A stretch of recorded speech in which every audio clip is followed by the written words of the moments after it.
Hello, LGBTQ community.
Oh, I think I cracked my ass.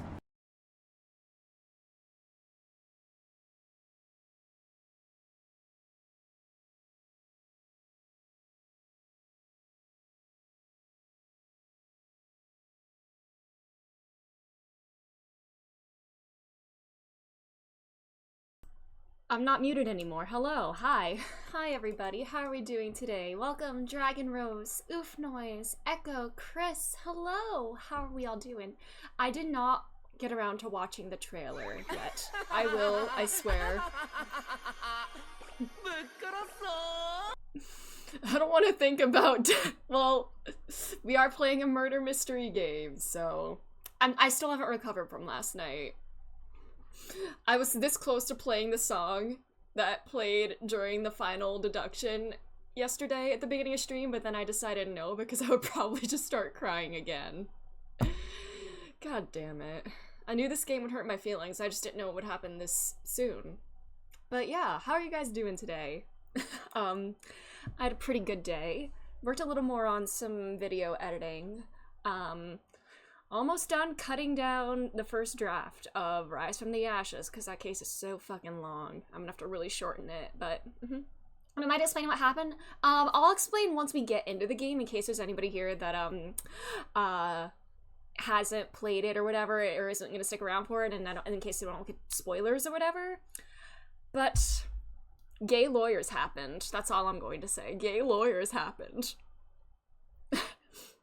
And that evoker is now removed from the shadow box. Oh yeah. I have to buy it secondhand. Oh yeah, that is quite expensive. But yeah. Today. I had a hard time sleeping last night, so I like slept in today and tried to get a little bit done stuff today. The company doing that isn't the best. Oh, for the evoker thing? Huh. But yeah, we are suffering. Oh no. Oh, also, I made a semi-impulsive purchase today. I bought a new microphone and a shock mount, so I can actually get a properly placed mic instead of just this little fucker just sitting on my desk, like several feet away from my mouth. So I don't have to feel like I need to project as much. Coming soon. I've been meaning to get a new mic for a while. Like one that I can like properly like mount and everything. So that'll be good coming up. Yeah, it should just be, yeah, if you already own it.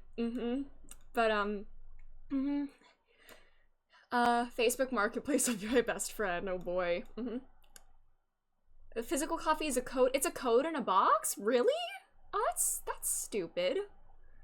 When you'd say physical copy, you'd think you want, like, an actual physical disc of the game. Oh, it is a disc game. Oh, okay. Okay, that's good at least. But yeah. I need to look... I need to get through this game so that I can look up all the fluffy fun content without being spoiled, because I really need it. I really need to just feel happy. It comes in a grimoire bookcase. Ooh, that's cool.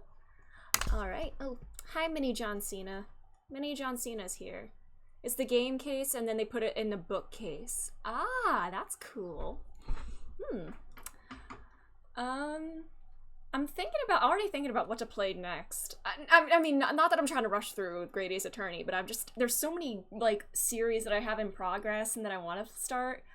I probably shouldn't think about this, like, ahead of time, I don't know. But I guess I'm kind of trying to plan what games I'm gonna go for next. Why'd I pay for a game I already own? Oh, true. I don't know how long this game will take us, the Great Ace Attorney, but I'm guessing by the time we finish this game, the next game that we start, the next long-term story game, we will be playing alongside P5 Tactica. I'm not gonna probably not gonna only play Tactica. I'll probably play another story kind of focused game alongside it. And I'm trying to figure out what one I want to do along that. But I guess we need to see when we finish the Great Ace Attorney. I'm hoping I can be finished with it by the end of October. I don't think it should take us that long, because only 2 games as opposed to 3, but the cases do seem a little longer. The RE4 Remake DLC, ooh, nice, that's cool. By the time I finish this, yeah, I'm pretty sure it'll be done by the time, we should definitely be done with this by the time. I know P3P, Once P3P comes out, we'll drop everything for that. I'm gonna have to find a nice short little game to play in January so that we can be done with it by the time Reload comes out. Oh, P3P! Oh, my bad. See, I was again saying, debating, I think I've mentioned this before, I was debating whether to play P3P now and then Reload, or to play Reload first and then stream a FemC route on P3P. Because if I play P3P first, if I do the mail route first, I'm probably not going to want to stream FemC after Reload. I'm probably not going to want to stream the same game 3 times. But I'm kind of wondering if maybe the move would be to just do Reload first and then stream FemC? I don't know. What do you all think? Should I do mail MC in Portable and then Reload? Or Reload first and then FemC? I kind of want to do FemC on stream. I know. I think the main reason people wanted a remake of P3 was so you could have all the content in one game. And now they did the exact opposite of that. They just gave us yet another version to play with only the base game content. Stream FemC, play Portable version first. See, but the thing is, I want to capture my initial reactions to the story on stream, though. I like to do first playthroughs on stream a lot. So I want to capture all my reactions. See, that, I kind of felt that as I was playing it. I was like, I kind of want something a little more immersive than Portable for my first playthrough. And even if Reload wouldn't be like the original, not that it's not an authentic experience, but like the classic experience, even if I haven't experienced that first, like, I still feel like Reload's gonna be more immersive than that and everything. FemC and Portable and then Reload? You think I should do FemC first? I don't think I want to do FemC first. I say Reload first. I am kind of leaning towards Reload first and then FemC. I'll probably play another game alongside FemC as well, but I'm kind of leaning towards that, so it's like 2 kind of different stories to stream. Because doing the male MC story twice is gonna be pretty much the same. And I know that they follow generally the same plot, but the character interactions are pretty different. You have some kind of different social link interactions. So I'm kind of leaning towards Reload first and then FemC, so that there's some like new content to react to. How P3 be a good person? I mean, I guess, but 3D Tartarus is way different too. I mean, I did play a little bit of Tartarus in Portable. I did a little bit of it. I could play a little baby bit more of Portable if I really wanted. I could continue the Alex Pappenbro story. I feel kind of bad. Alex Pappenbro has just been waiting. I think I saved in Tartarus. Man. Should I should resume the Alex Pappenbro story at some point, but that might be after Reload. I don't know. I might just do that on my own. Lack of cutscenes. Yeah, I was kind of feeling that. I kind of wanted it like an animated scene of like the awakenings and everything. That's why I was kind of thinking Reload for a first one. I want something more like visually impactful, I guess. So yeah. If I could easily play FES, I would, but I don't want to pay $40 for a game that I'm already gonna get 2 other versions of. And I don't want to have to deal with the hardware of like setting up like a modulator, or not a modulator, an emulator, getting some kind of disk drive, because I don't think my laptop has a disk drive, so I need to get an external one for that, and just a lot of stuff, a lot of hardware stuff that would just be a pain to deal with. The cutscene is fine for repeat runs. Yeah, that's what I'm kind of thinking too. You think I should only play up to the first Full Moon Shadow? You think? Yeah, it was exactly why I was surprised they ported Portable. Yeah, I was wondering that too. I think people theorize that they ported Portable just for FemC, because clearly Reload has been in the works for a while. Probably, like, they have been working on it, I'm sure, when they announced the Portable ports, the P3P port. So, I think people are thinking they did that so they could make FemC more accessible, but while remastering the game overall. Second, yeah, true, money. Every day's great at your Junes. They want our money just like Junes. Hi Cam, how are you? They said since 2018. Is that when the rumors of a P3 remake started? But yeah, I was wondering that myself, because it seemed like a weird business decision to port one of your games and then remake it the following year. That seemed kind of weird. Like, why would you spend the time and the money porting the older version if you're just gonna remake it, you know? My glasses just broke. No! I'm so sorry. Oh no. I'm working on P6. Yeah, P6 when. Backup pair is very different. Yeah, but at least you have them. That's true. That's true. Yeah. I think I saw, like, I think next year or something is gonna, I think the gap between the original P4 and P5 releases was like 8 years, and we're coming up on 8 years since P5's original release. So are we gonna surpass that and have the longest gap between mainline Persona games? P5 3R Premium, oh yeah, least greedy Atlas moment. No, not to mention the Tactica DLC that I'm very upset about. Shido Palace theme, yeah. Can release every 2 years like P3, P4. SMH my head. I know. Yeah, man. I think the only DLC I'm ever gonna get is any Akechi and Kasumi related DLC, because I need them. I'm very upset that they are DLC characters for Tactica, but it is what it is. That's the only DLC I'm getting. I'm not getting any other kind of bonuses or whatever. I'm not planning on getting Reload DLC. Although I know people speculated that they might release the answer as a DLC. If they do, I'll just have to see how I feel about that. I don't know. We love DLCs here, don't we? Anyway. But yeah. Should we get into the game? It's $100 US. Oh, here's my daily Steam library search. Gotta get that horse armor. Yes. I think it's at 70 for on Steam right now. Persona 3 Reload. It's $69.99. Nice. So $70. Just buy the base. Yeah, I'm getting the base edition for Reload for sure. And then I'm gonna get, I have to get the Repaint Your Heart DLC for... There was a problem connecting to Steam servers. What the hell? That was a store. That was a store, though. Huh? If I go to the homepage in my store, is everything gonna be okay? I'm getting a little nervous. Okay. Alright. Digital Deluxe Edition? Yeah, I'm not getting that. No, not a chance. Same with the Apollo Justice ports. I saw it's gonna be $70 on release, and I'm not paying $70 for a ported older games like that. So I'm probably gonna wait until that's on sale to get that. At least I won't feel rushed about having to cram in AA4 between January 25th and February 1st. Atlas and Pointless DLC, yay! Yeah. Our cash cows. The completion of the Royal Trio. I mean, Atlas has Goro Boys by the throat, you know? We don't like having to pay for him, but we will, because we are so starved for... We will take any... I won't say we're starved, but, like, we need any crumb of Akechi content. We will take any crumb and just dig our hands into it and just yeah. Get...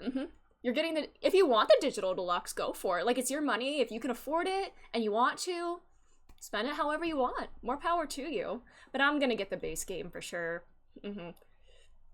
Spending over 50 on everything it has to offer. Yeah, to each their own. Shapeshifter.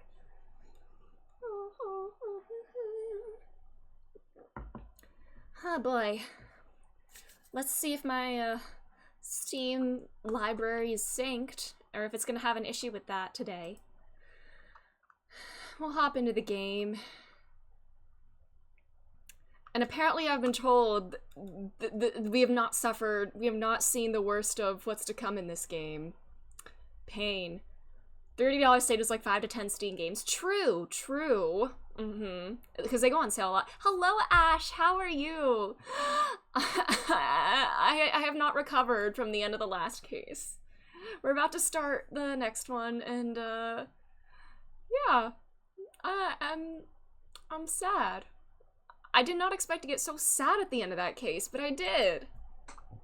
But anyways, let's hop into this. We are going to become the Ace Attorney because he couldn't! I'm throwing up over these two. I don't know. How you joined right?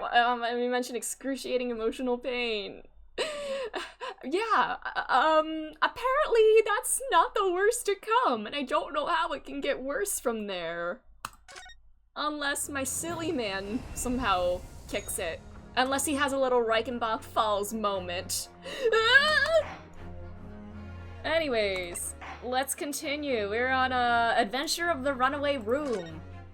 Let's go. Episode 3. Ah, I'm scared. You're scaring me. I'd say no crying until the end, but I think I'm a bit late on that. A lawyer only cries when it's all over. Well, it's all over for Kazuma. So can I cry for him because it's all over for him? Anyways. Glancing over my records of the late last century, I am faced by the events of a certain bitter winter. A murder in a carriage as it sped through I'm not dense familiar with London this fog in Sherlock the story. dead of night. I'm assuming this is. Though the victim and the perpetrator were the only ones inside, Do you head out? No there worries, were Chris. multiple witnesses to the crime itself. However, none could have imagined at the time that such a seemingly obvious case as this would end in such a horrendous manner. Narrator voice. My Very, friend, very soothing voice. Mr. Herlock Sholmes once said of the incident, Oh, this is. I believe Stop! that case was This is indeed John Wilson, the right? prelude. Not every intro is a The home story. beginning of a Oh, long okay. concerto that Okay. impressive Japanese student and I were to play together. Ooh, with Ryunosuke. Aww. Are we in London? We're in London. Yes, post your Persona hot takes. You can slander Rise now. Amazing. Is this really just a railway station? Railway station or not, I've never seen such an enormous building before. Oh, do I have to give them British Look at all accents the now too? steam locomotives. Should I give everybody a British accent? Their traveling This outfits are country very is cute. incredible. Aww. Susato looks so cozy.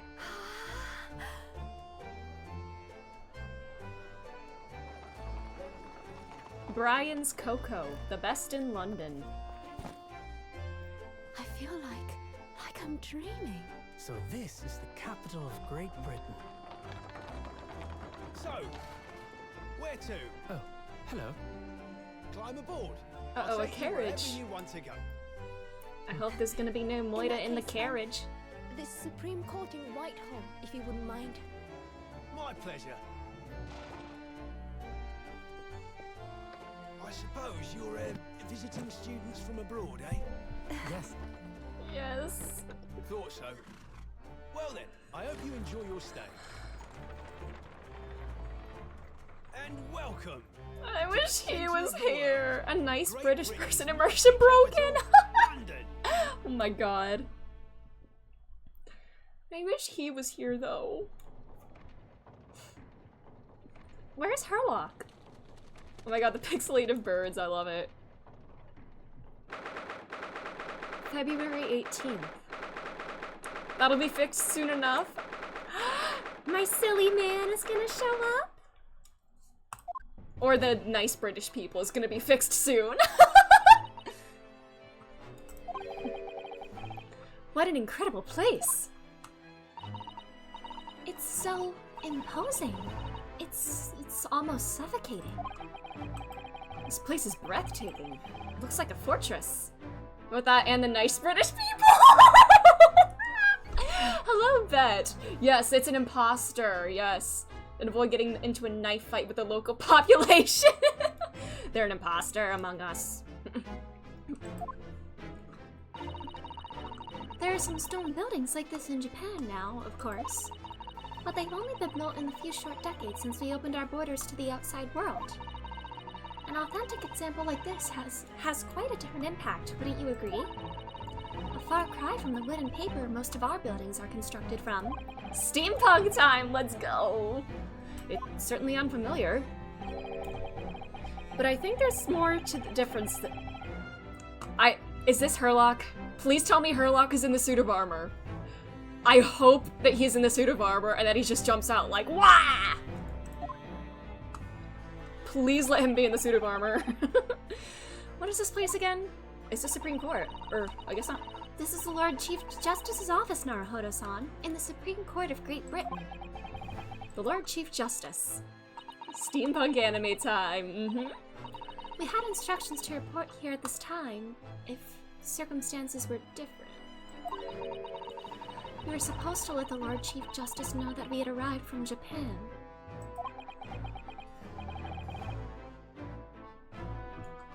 How much are they gonna twist that knife? I feel like I'm going insane, and that just thinking about him is gonna make me sad now. Is this what the game? This is what the game wanted by making me play as Ryunosuke.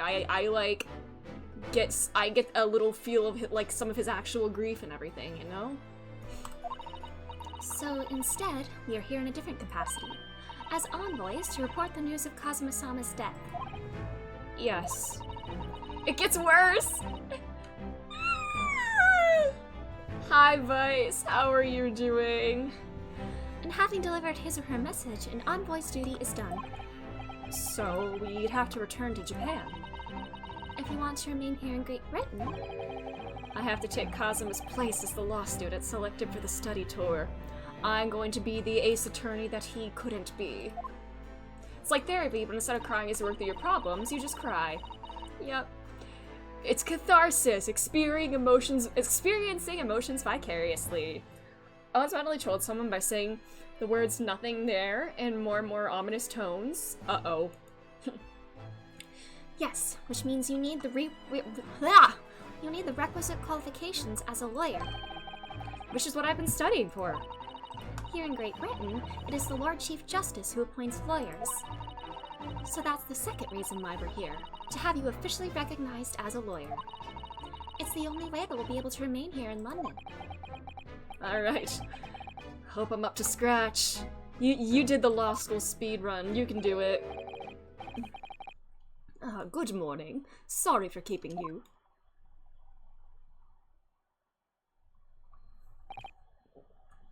What's that Giga Chad facial structure? Alright. Here we go, lads! I trust you aren't too exhausted after your long voyage from Japan. Yeah, Gant! That's right, I was like, why does that look so familiar? I was literally editing my Rise from the Ashes video earlier today, and I see it now. It seems I'm 1 hour 12 minutes and 47 seconds late. My apologies. Am I facing down an Ace Attorney character or the final boss of a fantasy series? Oh, no, don't mention it. We're never happier than when we're standing around with nothing much to do. How fortunate. So, introductions. I am Male Strongheart, Lord Chief Justice of the British Empire. And I feel like a little mouse under an elephant's foot. Come on, Mr. Naruhodo, don't be a mouse. Oh, it's an honor to meet you, Lord Chief Justice Strongheart. I'm Ryunosuke Naruhodo from the Empire of Japan. Well, Mr. Naruhodo, welcome to London, the capital of our glorious British Empire. Yes. Looks like it goes straight into Fire Emblem. Male identified. Whoa, the auto pose, yeah. Yes, oh yeah, he's been around here for a while, as opposed to, yeah, since we just invented women. Let's examine everything around here. Herlock, are you in there? Look at these menacing metal giants facing each other across the room. I believe yes, they're suits of armor. Oh, right. I thought maybe they were like the lion dogs we have in Japan guarding shrine gates. No, not at all. In fact, in Europe, suits of armor like these are always possessed by evil spirits, you know. And they roam around in the middle of the night. Oh my god, is one of them gonna be guilty of murder here? Is there nothing you don't know, Mr. Sato? This book tells me everything I need to know about everything. If you're ever unsure, just ask. Aw, I can't believe women are already inventing encyclopedias. Wow. There are Opened Google suits of armor! This guy isn't the main villain. I'll be just severely disappointed. She has an iPad in there. Look at her. Good for her. Where did she get that incredible tome? Candle. Just look at all the naughty books packed together on these shelves. They go from floor to ceiling. And they're all books that you couldn't hope to come by in Japan. It's like a dream. Oh, she does love books, it seems. What, you don't like books? Rinosuke, if you don't like books and reading, why are you becoming a lawyer? Well, you're becoming a lawyer because... yeah, this is why you're becoming a lawyer, buddy. Anyways, yeah, not just about law. France, Germany, Spain, Holland. But about Russia. Why do you ask? I was wondering about asking the Lord Chief Justice how you say wardrobe and I'm gonna throw up. Susato Mikotoba can invent the iPad hundreds of years before Steve Jobs even existed. So true. Good for her. She bought the player's guide. Yeah, she was the inventor of the encyclopedia so soon after women were invented. I know! Man, women are already doing such great things.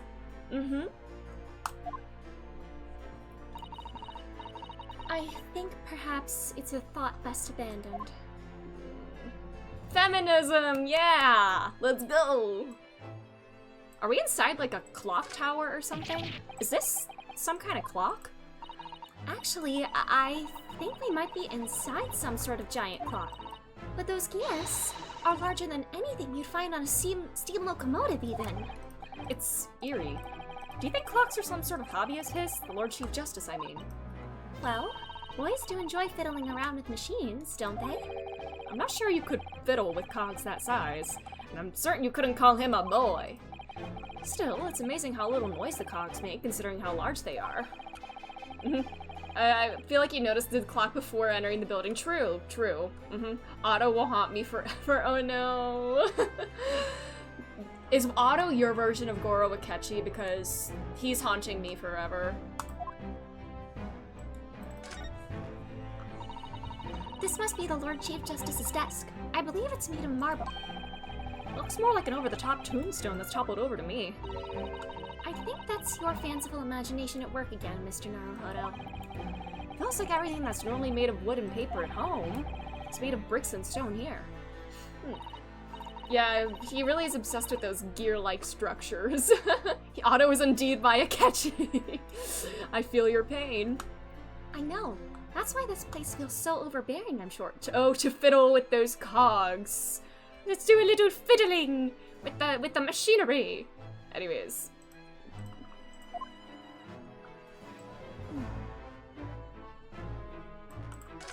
Oops. Oops. I didn't mean to click like that. Oopsies. I don't want to hear about wardrobes anymore. There's nothing over here. I just have to explore everything. Alright. It's so symmetrical. Whoa. Alright. Now let's talk. So, what are your impressions of our capital so far? How do you like London? Oh, yeah, sure, he's very good with his hands. It'll be fine. Help! I've been so nervous ever since I got here that I can't remember a single thing about the city.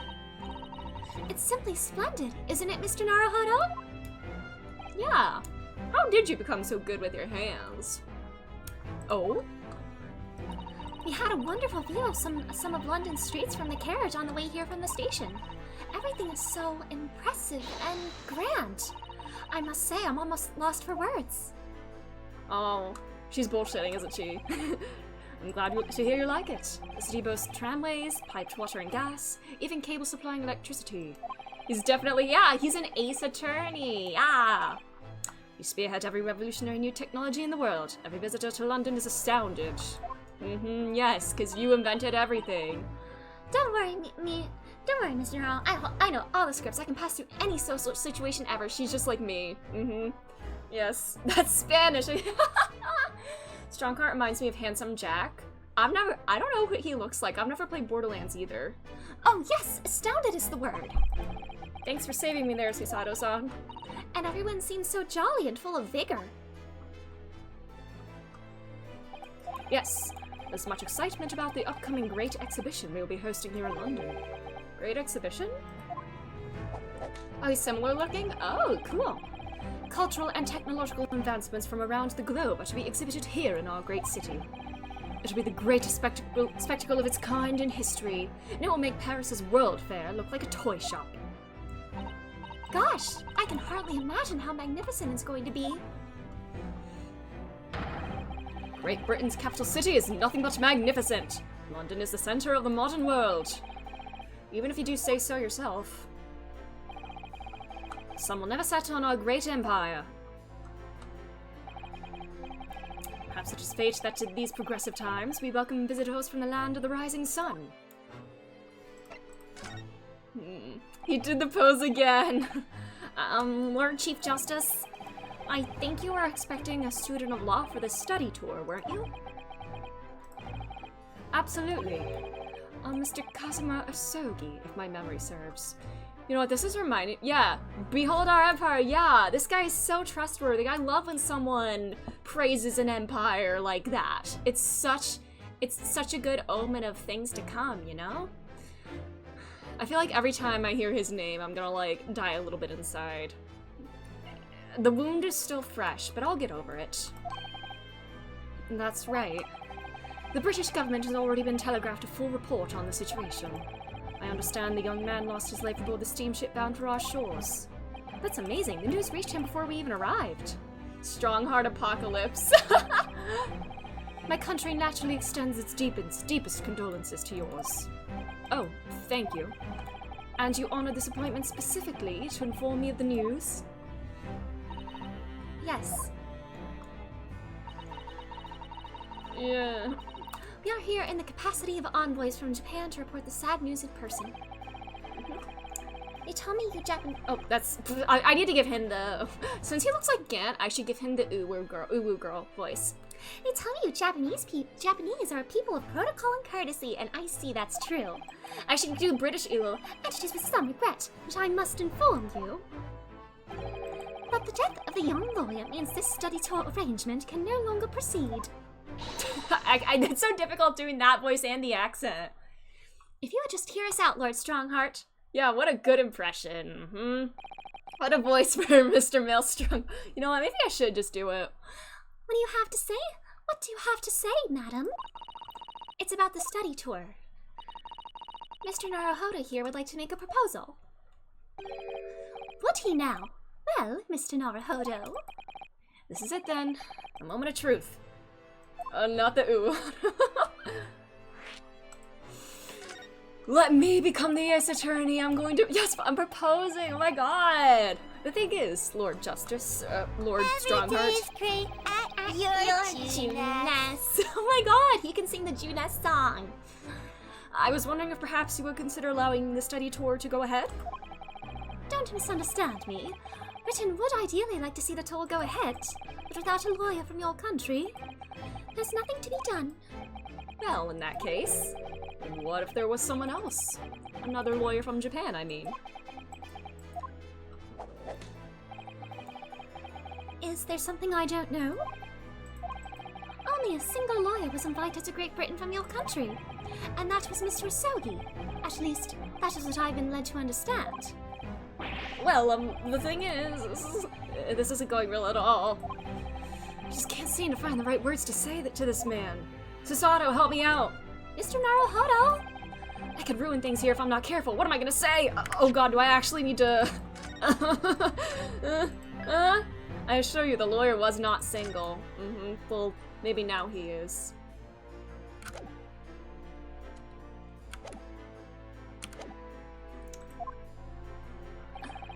If there's someone else here from Japan who could be described as a lawyer, it's... Actually, there's no one. It's Miss Susato. It's me.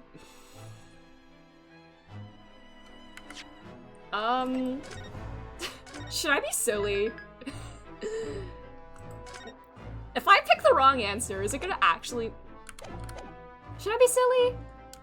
What if I be silly? Is that even a valid question? No, I'll try. It's me. I'll be serious. I don't want to make Ryunosuke look like a fool. It's me. I can do it. Yes, I like being silly when it's inconsequential. And I guess this wouldn't be. This could easily be rectified, but. Is that so? I mean, I don't actually have any qualifications as such, but. No qualifications, you say, and yet you still claim to be a lawyer? I have acted as a lawyer in court before. If I ever get a Sicilians instead of being the game over as I step back to Japan, that would be really funny. That happened to me the other day in Baldur's Gate. I learned about a certain thing that happens if you antagonize like a certain powerful person. She just instantly kills your entire party, and I did that because I had to see it through, and it was kind of funny. Only once, as it happens. And I had Cosmo to help me, and I was the accused, but glossing over the details. Oh, sorry, I'm trying to lift my palate, my soft palate. I've been spending every spare moment on the journey here to Great Britain studying. I learned all about British law and court proceedings while I was on board the SS Buria. The voyage from Japan is some 50 days, I believe. Not what you might call a full education. To become a qualified lawyer here in Britain, not only do you need a university degree in law, you must also complete several years of training. I realize it's far too short a period of time, but I can't just go back to Japan. Hisada, are you a lawyer? No, have a good day. No one else. This voice is gonna kill me. Yeah, he just watched Law and Order. Yeah, Law and Order UK 1900. Kazuma, Mr. Osogi's journey had only just begun. Coming here on the study tour was all he thought about. I have to carry on and do everything he planned to do. I know it must sound like I have an overly inflated opinion of myself, but I would do anything to prove I have what it takes. Any test you care to set me. Just one chance, that's all I'm asking for. I gotta make his dreams come true. 31 seconds. Sorry? Your opening statement there, Mr. Naruhodo, it was 31 seconds long. Not too brief, not too protracted. I need to make that louder, I think. I think I need to make that a full jump scare. I'm gonna make that a jump scare, I think, because it's already catching me off guard. A perfectly judged appeal, I would say. Make that boy scream. Which is a skill that would stand you in good stead as a lawyer. Oh, thanks. So, you're willing to put those words to trial, are you? Well, I'm all for entertainment. Huh? Oh, what? You think this is fun? Is this just fun to watch for you? You think I'm gonna make a fool of myself? Well, you're the fool, Mr. Fool. I'm breaking code protocol, but I don't think it's okay. But let me ask you one thing first, sir. Yes? You say you intend to do everything Mr. Sogi planned to do. Are you firmly set on that path? Are you aware of the assassination or the secret task that he had to fulfill? I'm still convinced it's like an assassination of sorts.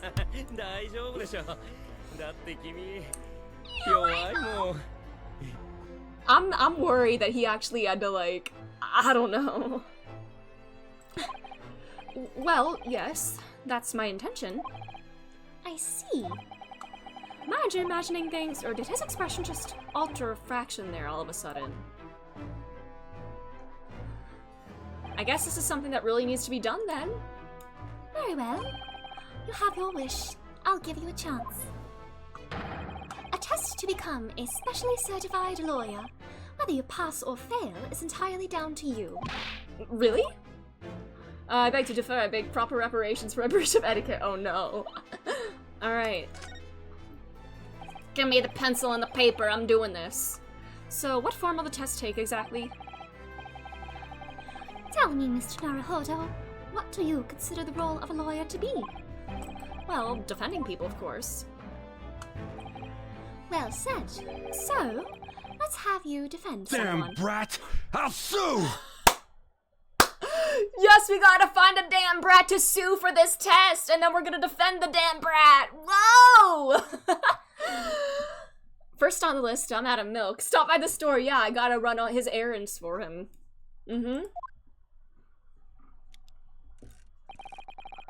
Your timing is perfect. In fact, there's an apt trial about to begin later today. Yeah, I mean, I know the law was just invented, but surely this is some sort of breach of protocol, right? No advocate has been appointed for the defense as yet, so this will be welcome news. Today? Straight away? If you manage to secure a verdict of not guilty, you'll have passed my test. What could be simpler? How do I get myself into these situations? It's for your man. Well, Former speaker. Oh no. Sometimes when I type, my brain goes on autopilot. I feel that. Same here. I make typos all the time. Let me guess, it's a murder trial. well, Could I ask, what sort of trial is it, Lord Strongheart? Yes, good question. Ah, I remember. It's a murder trial. Whoa! Hey girl. Moira. Little Moira. A murder? An extremely simple case, I understand. You really can't lose. That's easy to say. But I should mention, just in case, if the defendant is found guilty, he will, of course, be sentenced to capital punishment. Oh yeah, because that's the only punishment for that exists in the Ace Attorney universe. Only successful like ones have non-murder trials challenge. Only literally successful for half of a case. Yeah. Murder. Judas, no! Capital punishment? It'll be put to death? Here in Great Britain, murderers are sent to the gallows without exception. Presumably, you read that much in your short, sea-based introduction to British law. We can't possibly agree to such a test. We'll be toying with a man's life. I am the Lord Chief Justice, and I've decided it's acceptable. Alright. People's lives really mean... Their lives just playthings for you? There's only one crime in the universe ever since we made perjury legal. You know what? True. True. Time to hang out with a fellow. Stop.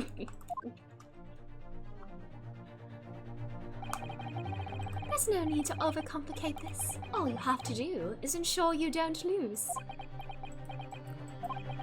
So the defendant may live or die, depending on how well I perform in court. If I lose, he'll be hanged. Mr. Naruhodo, you've come to me claiming to be a lawyer. If you want me to take you seriously, you need to prove you're willing to do a lawyer's job. And you say you intend to see through the will of your compatriot, Mr. Asogi. I would like to understand just how far you're willing to go in order to make that happen. Good general chat, though I suppose proper term would be that they were roped into it. What's the matter? You've fallen silent. What if this is all just like a big prank and like, you know what? We're not actually gonna kill the guy, or maybe it's just like a staged trial. Maybe they were gonna have Kazuma do the same test. I don't know. This is all staged. It's all an act. It's a performance. I'm sorry, but time is pressing. The trial begins shortly. Get pranked, idiot! Woo!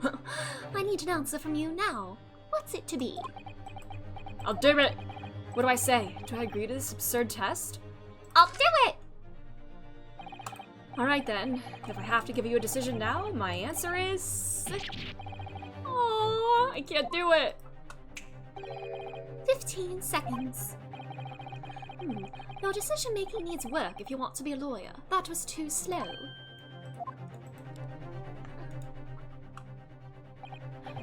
So, it's as I suspected, is it? Sorry? You have noble intentions, but lack the resolve to see them through. The test is cancelled. Thank you for stopping by. Go and acquire your ticket for passage back to the east tomorrow. This conversation is over. I know you'll be put to death and everything, but just so you know, we're using your trial to test a brand new lawyer from another country with no formal training. How you feeling about that, buddy? Yeah. Naruhodo's to learn the difference betwixt king and horse. Yes, Lord Strongheart. Oh wait, no, that was Ryunosuke. Sorry, I gave him the Uwu voice. Thank you for offering me a chance. Mr. Naruhodo. I'm sorry, Mrs. Sato. But what could I do? It's alright.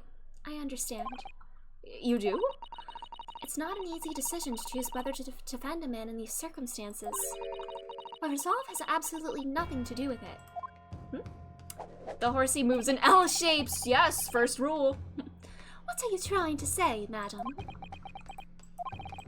I think what Mrs. Sato means is that no matter how badly I'd like to be recognized as a lawyer and stay here in Great Britain, to risk another man's life by treating his one and only chance at a trial so trivially would be utterly unforgivable. What if this was the true test? What if this is the true test and that I need to recognize the true value of a human life? Get his ass, Susato! Yes! Have I seen the English? No. I have not actually watched any Bleach at all. All I know about it is Johnny Young Bosch. That's literally the only thing I know about Bleach. I feel like I would only hear either Adachi or Hajime Hinata if I watched it. I'm sure the defendant won't see this trial as a test, as some kind of experiment. The true value of human life, according to Asos, it's between 10 and 20 USD! Someone say they liked it because the characters are now so... Huh? What? Okay. That was the true test. A lawyer may fight for his clients in court day after day, but for each one of those clients, a particular day they stand the dock may be the only chance they have to fight to prove their innocence. No, I was wrong. I'm not qualified to do that job yet. I'm sorry for wasting your precious time, Lord Chief Justice.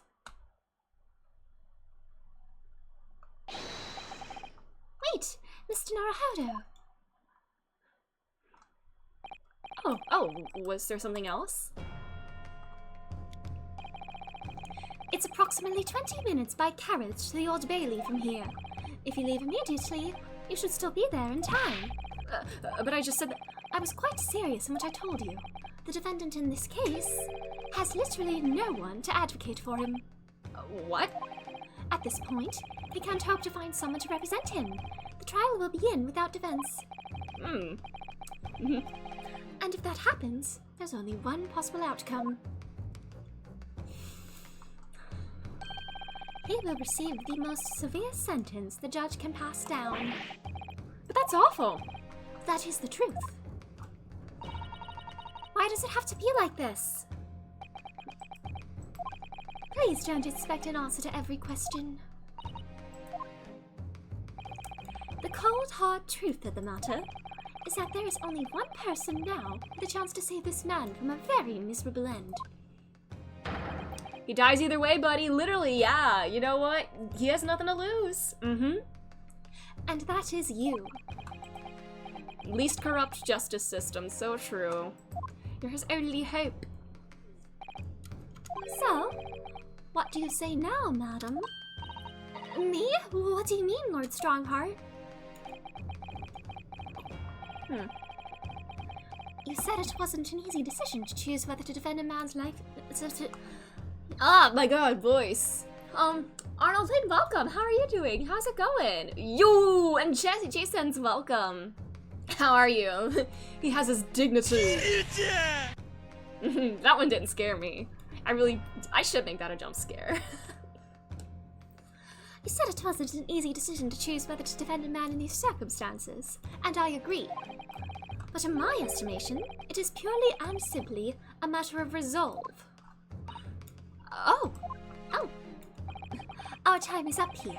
I have a meeting to attend. I must leave in 2 minutes and 16 seconds. Of Dragon's Dogma? You don't know who the Romus in the game is over. Oh, ooh. So, venture into our great city and enjoy yourselves. Is Herlock gonna jump out of the thing now? Please. Please! He's gone. The Old Bailey. If we're going to do this, Mr. Naruhodo, we must leave at once. Do I have anything to talk to her about? What to do? She just gets ready to, like, hit me. Nice. Careful! From this position, I can perform a Susato takedown in an instant. I know. Mr. Naruhodo, you heard Lord Strongheart. The trial starts imminently. He's done the auto pose. If I need to throw you, I will. You know, you could just say, I think we should hurry to the courtroom. If you need to ask me anything, it had better wait until we're at the Old Bailey. Can I ask you anything along the way? Like, that can happen, right? Alright, let's move then. The Old Bailey.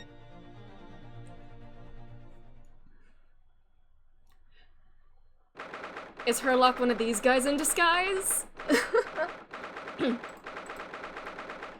I just want him to pop out of the scenery somewhere. Oh my god, wait, they have boobs. Both the guards, they got some boobs. Look at them. Oh, thank goodness, we're in time. There's still 15 minutes until the trial begins. I never knew a horse-drawn carriage could go so fast. I thought my teeth were gonna rattle loose. Did you hear what I said to the driver when we climbed aboard? Yeah, without glasses I can't look at boobs! Get us to our destination in 5 minutes, driver, and there's a guinea in it for you. It's one of my favorite lines from the Herlock Sholmes stories, and it worked quite perfectly. Does saying his name summon him? I'm not sure why you were so pleased. I thought we were going to die, and we had to pay gold for the privilege. Well, at least we arrived here before the trial started. Yes, I suppose there's that. Asexuality formed by lack of vision. Anyway, I don't understand it. The court clerk said that the defendant should be here, but there's no sign of him at all. Do we not have like any investigation or evidence of sorts? Real line, except it's a shilling. Oh, there's a shilling in it for you. Or is it from a real Sherlock story? Nice. So this is the Old Bailey. Even the room for defendants to wait in is grand.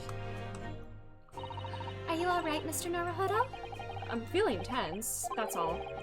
This place gives me the same sense of foreboding that I remember from the Supreme Court in Japan. An oppressive air, almost as if the building itself is going to crush whoever's about to be sentenced. Scandal in Bohemia! Ah, cool. Feels like only yesterday that I was the one about to be crushed. Yes. Whoever the man your to defend is, I imagine he's feeling very alone at this moment. Top of the morning to you, madam, sir. Is this our defendant? Is he Irish? My Irish accent is gonna be awful, but they're doing following me here. It's gonna sound more Scottish. It's gonna end up sounding like Shrek. You know what? I'll give him a Shrek accent. Willy Wonka, yes! What are you doing following me here? Things are very desperate, are they? Sorry, I did look at those expressionless faces. From the east, are yous? He is Irish, nice. I'm getting that. Ah, Japan, is it? Right, say no more. I am sounding very, I don't know what this kind of accent is. So, how much do you need? I can't do an Irish accent. Like, even worse than, like, any other kind of accent. Yeah, Old Bailey sounds like it could be, like, the name of, like, an Irish tavern or something. No, we're here just because. No need to explain, fella. I've been there myself, so I have. No place to go, nothing to eat, barely a penny to your name. And all in a strange, faraway land. Well, actually, we haven't found a place to stay yet, no. 'Tis grand, 'tis grand. Let me start by giving you 1,000 guineas. Say nothing now. 1,000 guineas? Please, Mrs. Sato, you don't have to shout. But 1,000 guineas is enough to build an entire mansion in the most prestigious area of Tokyo. I can understand not a word you're saying. Tis nothing to me at all. I like to ensure I have sufficient funds to weather a rainy day, you see. I have enough wealth to buy the city of London 2 or 3 times over. Did that much even rain even fall in one day? Well, even so, we couldn't possibly accept such a large sum of money. Ow! That hit me in the eye! I was gonna say, like... Don't get me wrong, fella. I'm not giving it to you, no strings attached. I'll be wanting you to do something for me. To be honest, it is a little embarrassing. The trial that's about to begin, you see, is for me good self here. I'll be in the dock. So he is our defendant. So now, what I want you to do is come along with me and stand there beside me. Officially, you'd be my lawyer, but that's just a little detail now. It could rain that much fun in one day, but... Oh, well, the thing is, don't worry about a thing. All you have to do is stand up there next to me. Nothing more. Otherwise, you see, the trial is gonna start without me having any kind of representation at all. So it was true. The Lord Chief Justice wasn't just making it all up. So that wasn't the true test of resolve. I'm terribly sorry to have to ask, but does that mean you're the defendant in this trial? Bluster and blazes. Do yous not know who I am? Me, one of London's biggest names? No, sorry, only just arrived in the city, you see. I see. Suppose it isn't altogether impossible. Well, just next to Hyde Park there in the center of London is another beautiful park. I don't even know what kind of accent this is anymore. Sorry, a park? What? Just called McGilded Park, full of blossoming flowers in the spring and singing birds and whatnot. I donated it to the city, so I did. An entire park? In central London? A city of smiles, that's my vision for London. There's nothing Magnus McGilded wouldn't do for the city. It's queer old people. McGilded, I see. That's amazing. I mean, really extraordinary. But now they've gilled the gall to say I'm a good-for-nothing criminal. Me, Magnus McGilded. What is the matter with the London police, I ask ya? Bro was tweaking. Irish accents are animals with my purple vape. Try auto putting one of my words into the corner of the mouth, like this. Kinda like this. I want to like learn some like dialects and stuff. Like linguistics and stuff always was really fascinating to me. And I want to try it out a little bit. Alright, don't pass out. Mr. Naruhodo? Perhaps now will be a good time to introduce ourselves while the gentleman catches his breath. Good idea. Ha ha ha! Mr. McGilded, the thing is, we're actually here in London to study British law. We're law students on a study tour from Japan, you see. Also, lurk time, thanks for the lurk. He's heaving. So, if you don't have a lawyer for the trial yet, and you'd be happy to put yourself in our hands, we'll do our... What was I after saying, you daft idiot? I've given you 1,000 guineas to stand up there next to me, haven't I? Well, yes, but I wasn't really offering you to just stand there next to you. Are you gonna pay me more then, if I'm actually your lawyer? Oh, I think I see what's going on here. I know what you're thinking. This chancer of a fella claims to have more money than the Queen. But if that's true, why the blazes can't he hire the finest lawyer in all of England? Because he did it! That's the only explanation. Well, no! Not at all, although it is a little strange, to be honest. Why don't you have a lawyer, I mean? That would be the fault of the Reaper. Did you just say Reaper? Aye, the Grim Reaper of the Bailey. Lord Barak Van Ziegs. He's... You're a dumbass. Thank you for that. Baron Van Ziegs, our prosecutor. We're about to meet our prosecutor? I'm curious.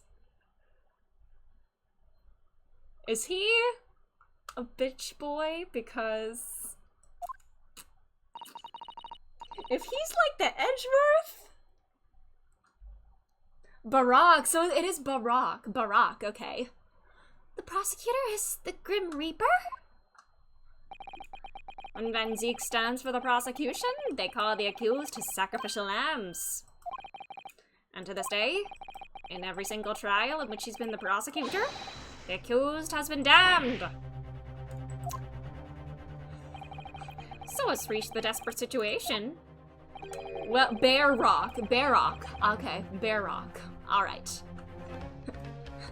We are so Barak. Whenever things turn around in court for him, we are so Barak. It's Ryunover. And we are Barak. Bears do rock, yeah. Hey, no worries. That's okay. And there's no one willing to stand in defense against the fella at all. Who could say he's a living legend of the Old Bailey? That's supposed to sound like Baroque. Alright, Baroque. I see. Baroque. Goodness, Lord of Baroque Van Zeeks.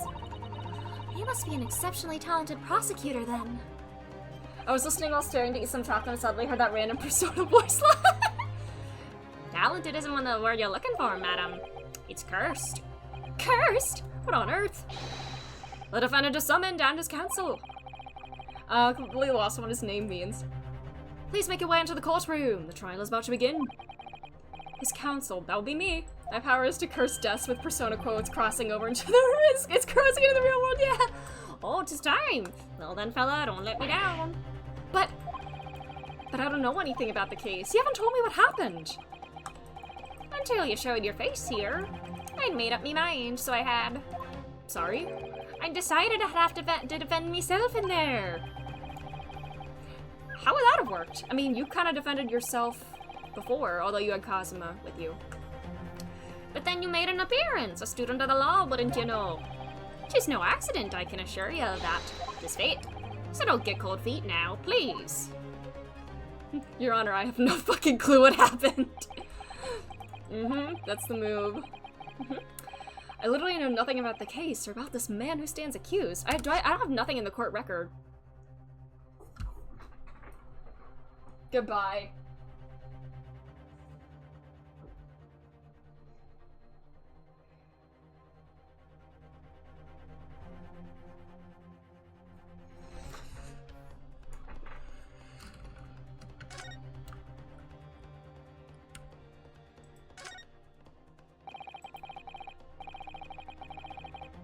Be fine. Sorry. The word Kazuma just hurts me now. And he got this from him. The Seals of Justice. That's right. There's a meme of Kiryu. Oh yes! I do know that meme. Have I? Kiryu-chan! Do I have the BTT emote of it?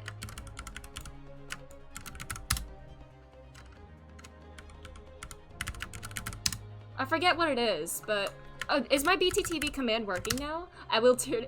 Oh, oops, not BBTV. There we go. Okay, I don't know if the Kiryu slam is in there or not, but These are simple fairness to show that all are treated equally in the eyes of the law. Surely that's going to be upheld everywhere. Kiryu Smash, is that it? Okay. If that's it. Yeah, there it is. Kiryu Smash, that's it. And they're awarding to those who enter the courtroom without an impartial mind. But if they're the mark of the defense, it would be more auspicious if they were weighing more heavily on the not guilty side, I think. No, very impartial, I'm sure. Wait, what does it say on the inside? It's his name. I'm throwing up. And he keeps it with him. I'm throwing up. The lawyer's name is embroidered on the inside here. He doesn't want his own attorney's badge. Once he gets once he passes the bar and everything, he's not gonna get his own badge. He's just gonna keep this one. He's just gonna keep this one! Kazuma Asogi, this was his band, of course. Vicious Mockery. He had his heart set on the study tour of Great Britain. He wears it! He does! Is this like his glove? Minus the, not like the dueling thing, but like, kind of what it, I'm throwing up. I'm sure he would have found the truth he longed for here. But he lost his life. I can't believe he's not getting his own. He's keeping this one. He's keeping this one. I have such a strong sense of his hopes and dreams when I look at this armband, though.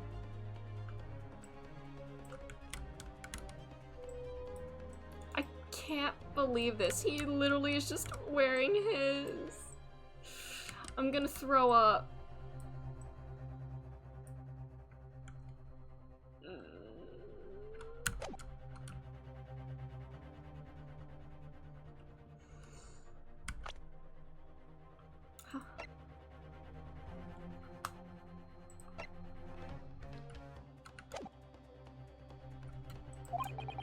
Alright. Alright, I'm done throwing up.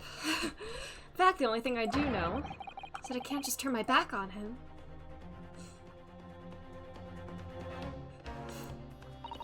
Mr. Naruhodo? This game is so sick. It really is. It really is. If it was a gauntlet, it'd be a sign that I was throwing down. This man has no one. He'll have to stand alone in that courtroom, armed with nothing to defend himself. Yes, something that Cosmo would have never allowed to happen. Do it for him! Counselor for the defense, what do you do? Oh my god. Sorry, what do you do? I'm not done throwing up yet. What are you doing? See, rereading this, I'm thinking of the bloopers with Luke at me saying, "The fuck? What are you doing?" In like that weird little accent. What are you doing? Counselor for the defense, what are you doing? If you're late for the start of the trial, you will lose your right to stand. I don't even know what kind of voice this is anymore. All my accents are just kind of like melding together into some unknown abomination. Farting butthole. Yes!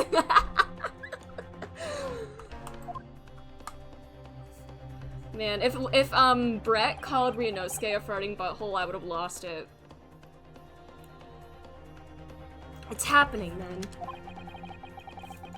My first trial in a British court. I hope you're... You're gonna make him so proud! You're gonna...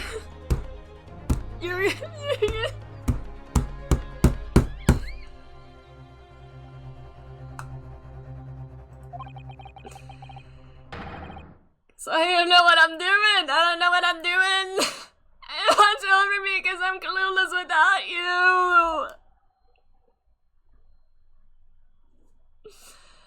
Oh yeah! Castiel, the classic Castiel line! Hey, ass butt!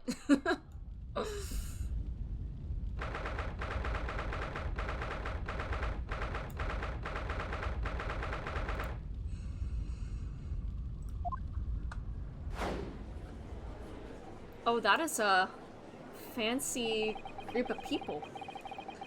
So this is the highest court in Great Britain, the Old Bailey. The centuries of history in this place is palpable, isn't it? It's so different to the Supreme Court in Japan. It feels both imposing and serene at the same time. The atmosphere almost makes the words redundant. Almost makes words redundant. Whatever the country, determining a person's guilt or innocence is always a solemn affair. I want to eat those camera angles, yes! Okay, also boobs. Man, did Ryunosuke inherit Kazuma's boobs too?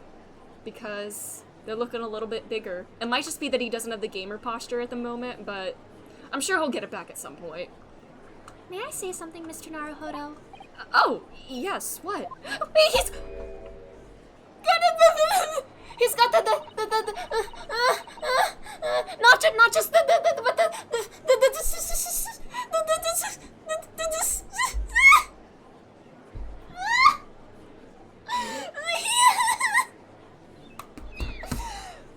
Now, if he was wearing a flowing bandana, I think I would quit this game right now. That would have been my last straw.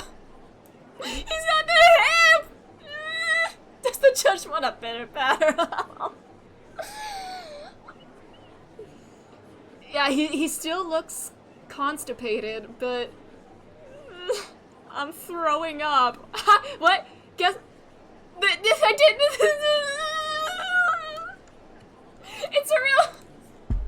It's around the sword.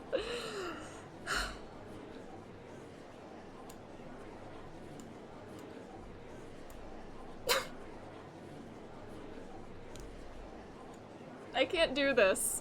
I think I need to quit this game right now. I don't think I can do this the whole game. I know, there's the gamer posture. I just can't help it.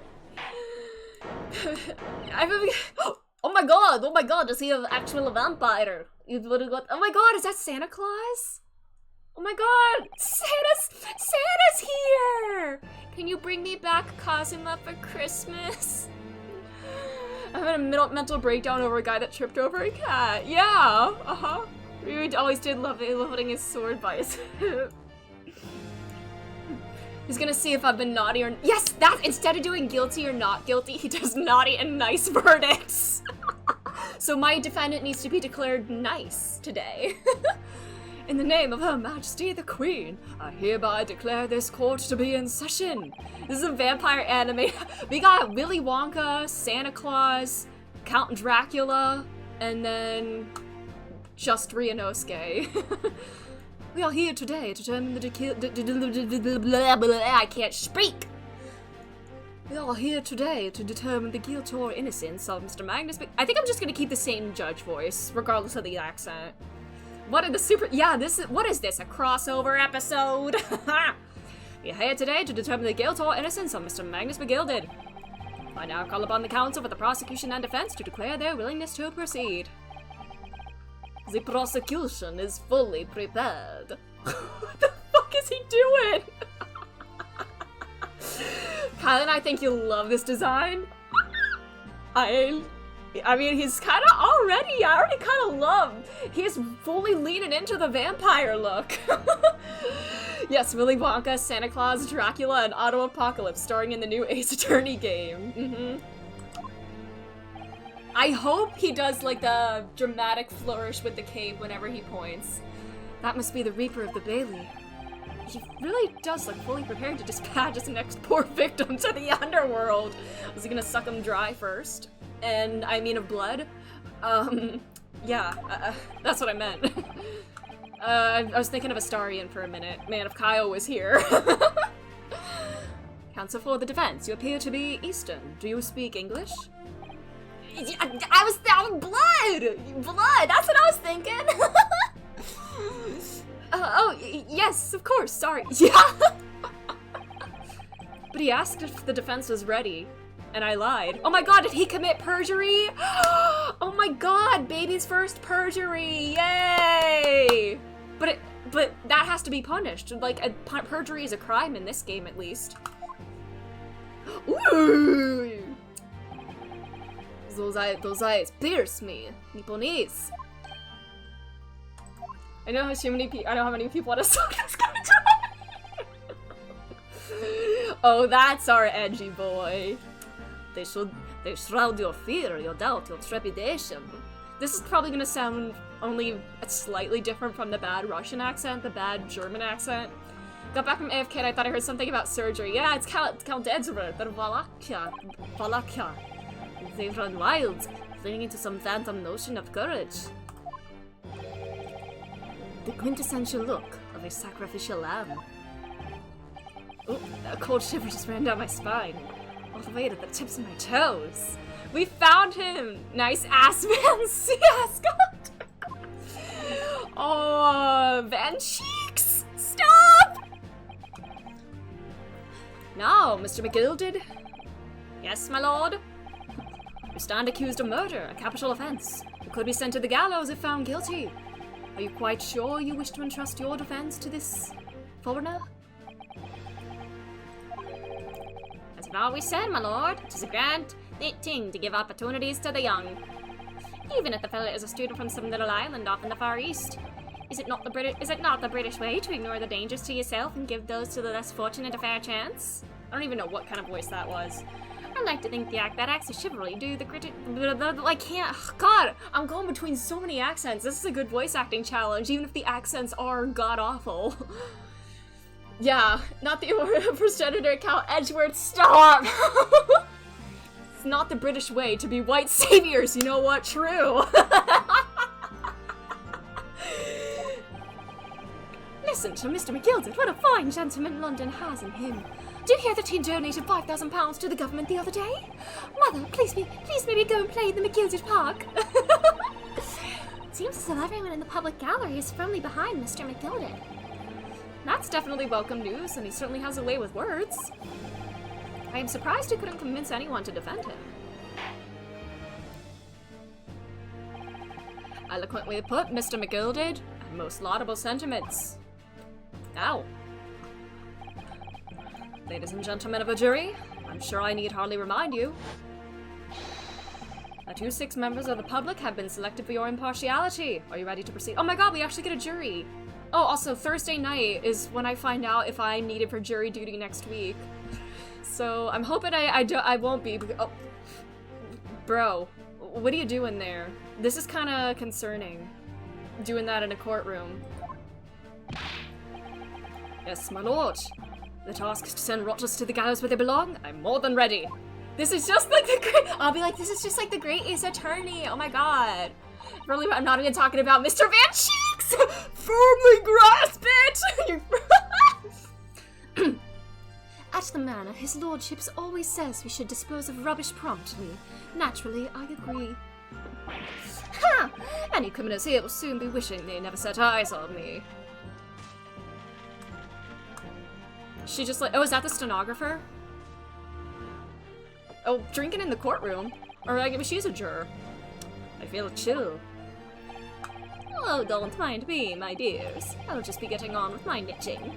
Must finish these mitts for my grandson. Oh my god, I love it! Juror 2 is a maid and 3 looks like a rogue. Murder is the only crime, yeah! Murder's the only crime nowadays, yeah. Well, murder's the second crime after perjury. Oh, Mr. Naruhodo, those people are... The jury, yes. That's something they don't have in Japan yet. That's right. I've only ever read about it. But here in Great Britain, the court's final verdict depends on the opinions Hiccup. of the 6 jurors. The judge passes sentence according to the law, but the jurors determine guilt based on common sense. So the defendant is ultimately judged from 2 completely different points of view. But how exactly do the jurors give their verdict? That I don't know, but I'm sure it'll become clear as the trial progresses. Yes. Prosecutor Van Zeeks? My lord. It's been a number of years since we've seen you here in the courtroom. I thought you'd renounced your fame. Ooh. I'm known as the Reaper of the Bailey, my lord. Infamy rather than fame, I would say. I think I just need to think vampire accent. Game mechanics? But yes, 5 years have passed since I last spread my wings in this capacity. And now as I do that, I start doing the Italian hands, and that starts slipping into a very bad Italian accent. Mamma mia, I cook the pizza. Why do I always lose the plot here? So what brings you back? Is there some change of circumstance of which the court should be aware? Van Cheeks talking about spreading himself! Stop!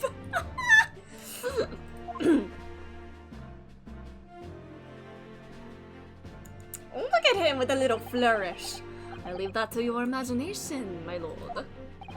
I'm losing the plot. He's just writing a fanfiction. So the Reaper has been out of action for 5 years.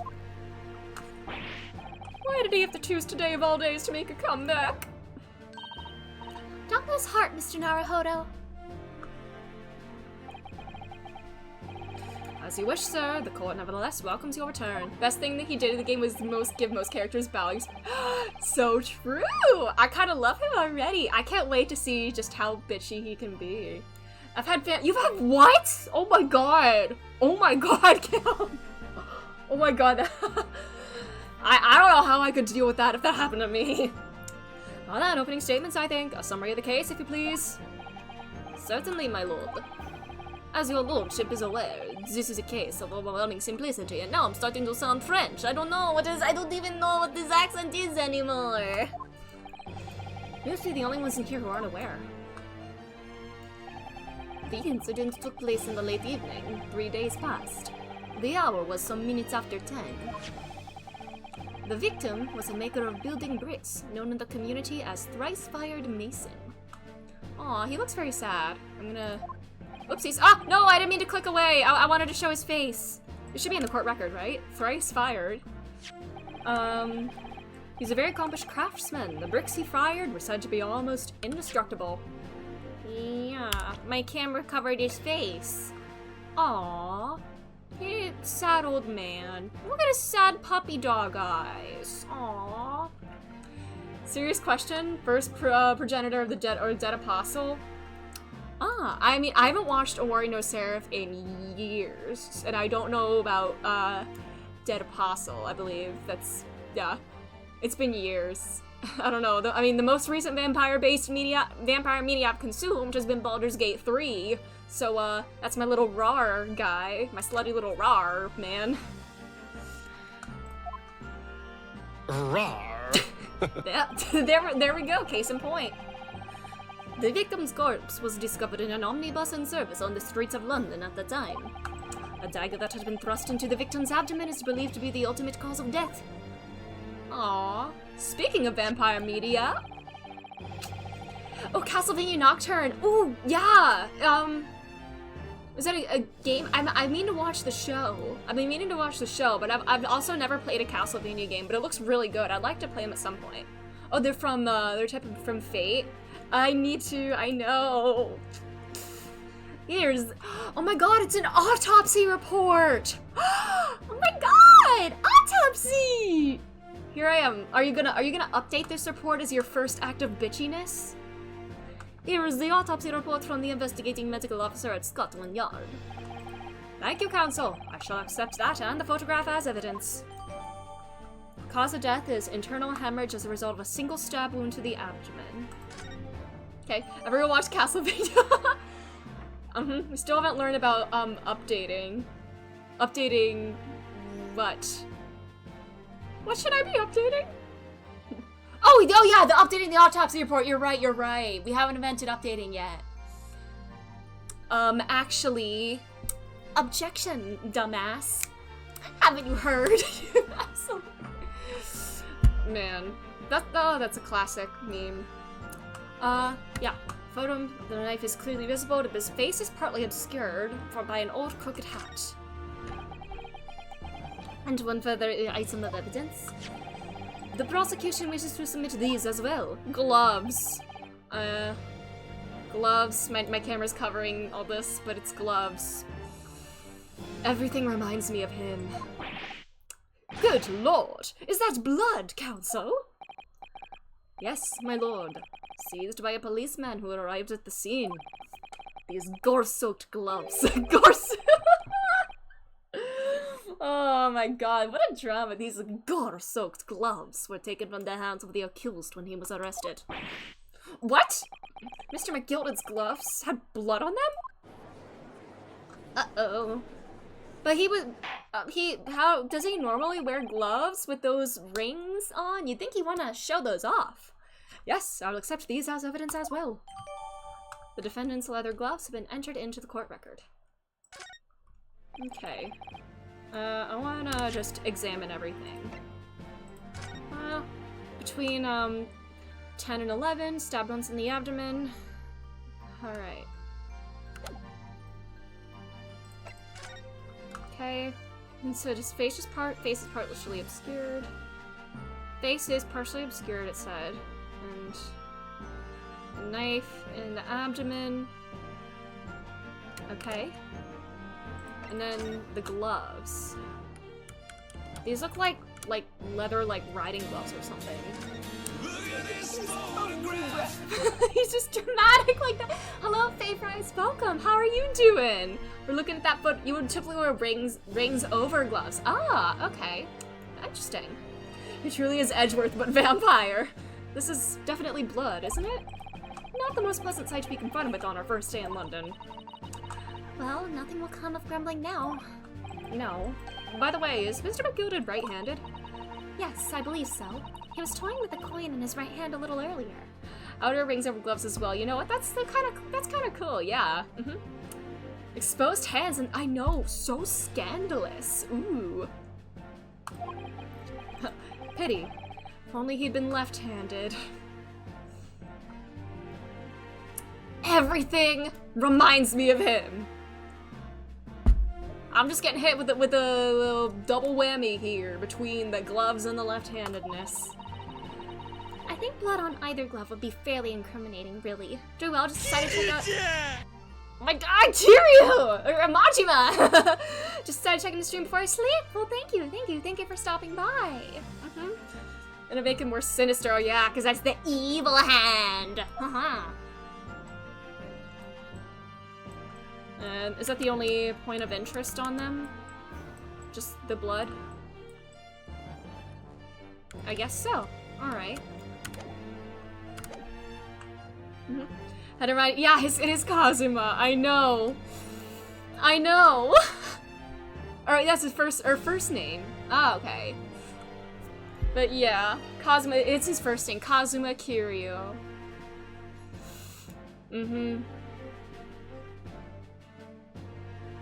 Well, Kazuma, the guy that, like, raised him, it's Kazuma, but it's spelled slightly differently. Like, it's Kazama, like the guy that raised him, and his name is Kazuma. Man. These Kazumas, man. Does this mean I should play Yakuza Kiwami next? Kazuma, yeah, that's it. Yeah. It is kind of, like, similar, which I guess can lead to the confusion there, yeah. Like a Majima, yeah, Goro Majima. Yeah, the Goros and the Kazumas really just punching me in the heart. Ria makes a good point. Blood on the right-handed, you probably commit such a crime with your dominant hand. True. How do I get into this? I'm backed into a corner before I've even started. Continuing. Kazuma actually, he'd have been Kazuma. He would have. According to the driver of the omnibus, there were only 2 passengers traveling inside his vehicle at the time. Only 2? Obviously, one of those passengers was the deceased brickmaker, Mr. Mason. Oh yeah, Mason the brickmaker, haha. The other. What is that fruity little point? What is this? Hold on. I'm typing outside so I don't accidentally click the, What is that fruity little point he's doing? What? He's like a... What? I love him already. He's said only like maybe 10 sentences and I love him. What is he, you know, a prosecutor? Bet wrist spotted! Whoa! Man, straightest Ace Attorney character. Should I put my camera on the other screens, or the other side for this game so we can admire this? Extremely prosecutorish.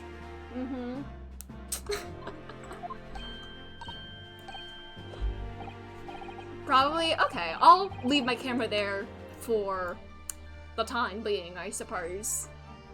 Well, rather damning circumstances, to say the least. Defendant, what say you? Most of the evidence appears in the top. Oh, that's true, that is true, yeah. So I'll keep my camera here for the rest of the playthrough then. Master Hand or Crazy Hand from Smash, yeah. Well, of course, I have no recollection of such a thing. Mr. McGill did. To be sure, I rode the omnibus that evening. But whenever I'm in a garage, I'm taken with a fierce tiredness, and I always succumb to it. Yeah, so it's Master Hand. Are you claiming to have been asleep? 'Tis the notion of your carriage, my lord. Looking so it is, and when I opened my eyes again, 'twas a desperate sight before me, the body of a man I'd never laid eyes on before in me life. This is just the greatest crossover of all time. Master Hand, Auto Apocalypse, Dracula, Willy Wonka, and Santa Claus. This truly is our multiverse of madness. Now I ask you, what good-hearted soul wouldn't rush to help a fella bleeding from his stomach? I wasn't about to start worrying about me gloves now, was I? I reached out to give the men a hand. Baron Von Zeke's confirmed next Smash character, yes! I mean, the Ace Attorney games are on the Switch, so, you know, it's not impossible. This is just a normal day, yeah. Call this classic mode the way it references Sherlock Holmes. Yeah, true. And he's not even here right now. Oh, they got on after the man had been killed. That's what he said. Unfortunately, that statement of the drivers is only the beginning. What? That's not all of it? Oh. That's like a Godot fist slam. There were multiple witnesses to the precise moment at which the brickmaker was fatally stabbed. Because in the beginning it said, like, they were the only 2 people in the carriage, but there were witnesses. The evidence would appear on the right as soon. Of course it would, yeah. Knowing my luck. Order! Or if this is that means now Final Fantasy XIV. Order! When the killing took place, only the victim and the accused were inside the carriage. And there were witnesses to the crime. This is not just a case of compelling evidence. I love how, like, slow it is. It's not like a quick little point. It's like a little... just a little slowly falling into place. Witnesses despite only 2 passages. Order, order, order! It's a slow flourish. He's a fancy guy. So nail in the coffin for the... Are you gonna go back to your coffin after this trial's over, buddy? Funny you say that. Oh, it's a judge I miss the Canadian judge. Thank you, counsel. The circumstances of the crime have been made quite clear. I think we'll be able to hear testimony from these witnesses first of all. Your wish is my command. Whoa, now he's casting like a magic spell. Bailiff, bring the witness in at once. Oh, they're cold. Well, he's so cold. He's just like me in the winter. That's a nerd. Witnesses, your names and occupations. Beppo! Oh my god, that's such a cute name. He looks like a Beppo. Aw. My name is, well, everyone calls me Beppo. I drive an omnibus in the East End. Bruce Fairplay. I'm a banker in the city. My name's First. Lady First. Lady First. Oh my god. Milady. Van Edgeworth is a summoner! He is! Whoa! Is he gonna summon Bahamut here? I make cards for gents. Let's begin by confirming the facts. 3 days ago, at a short time after 10 o'clock in the evening, all of you present in the stand were in an omnibus and witnessed to the aforementioned incident. Bruce Fairplay. Is he Goodman's hand? Yeah, Bruce. Yeah. Oh my god, is he... Bruce Goodman is the connecting factor between Bruce Fairplay and Saul Goodman. Whoa! Is that correct? Yes, sir. Quite right. Yes, sir. That's right, sir. Very well, then. Let's proceed to your formal testimonies, please. Yeah, here there's a Gantt XP2, yeah! Each of you will tell the court precisely what you saw.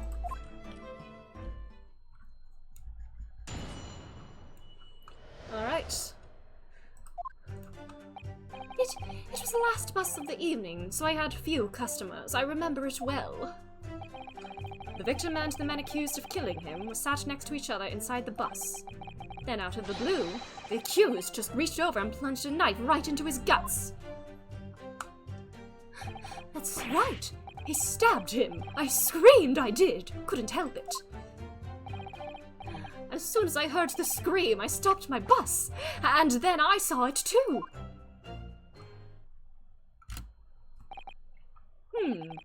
Unambiguous testimony, I must say. Exactly, my lord. These men witnessed the incident on the omnibus with their own eyes. I'd like to ask a question if I- Oh, he's not raising his hand anymore. Aww. Yes, counsel? Well, this testimony makes absolutely no sense to me whatsoever. That's not a question. Why not? Well, the incident took place inside a moving carriage, didn't it? Was it parked at the time? As has been clearly stated from the outset, yes. Well, in that case, how could those 2 witnesses possibly have seen what happened? There's no way they could have seen the inside of a moving carriage.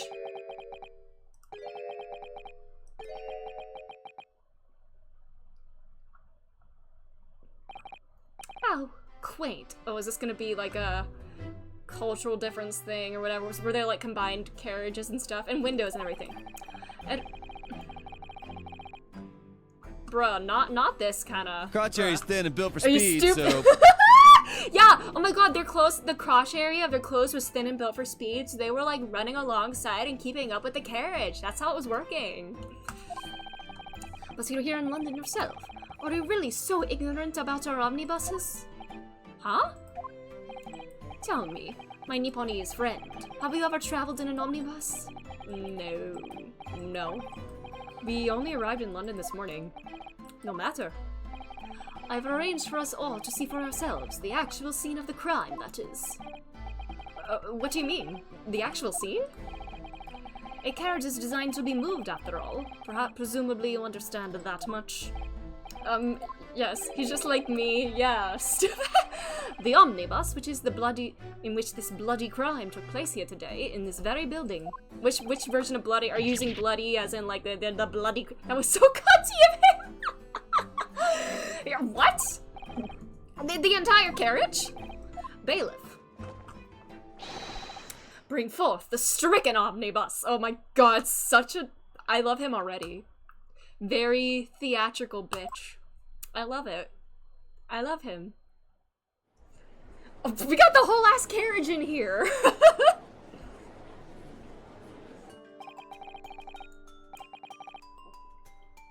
He really is a vampire anime antagonist.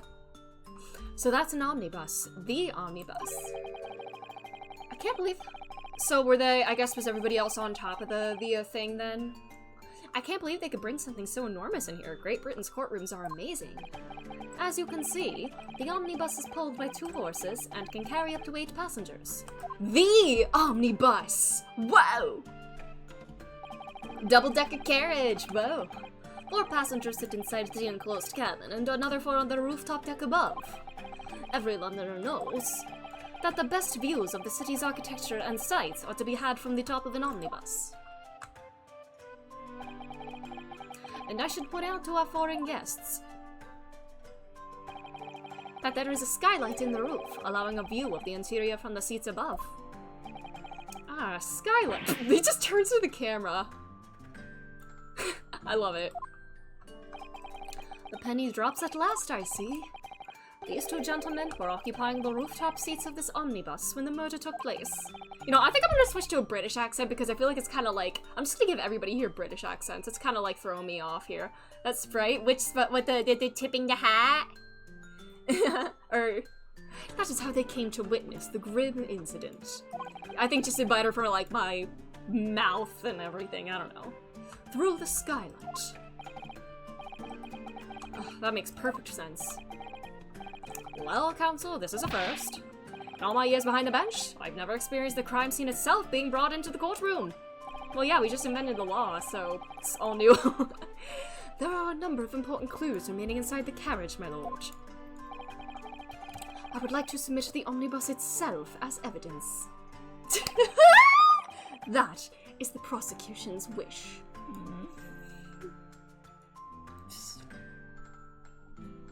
I wanna shake him. I already wanna shake him. What a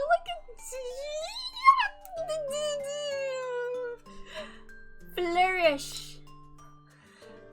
Yeah, but they would count as passengers. I mean, I guess they technically are passengers, but I think they said there were only 2 people inside the carriage, so yeah.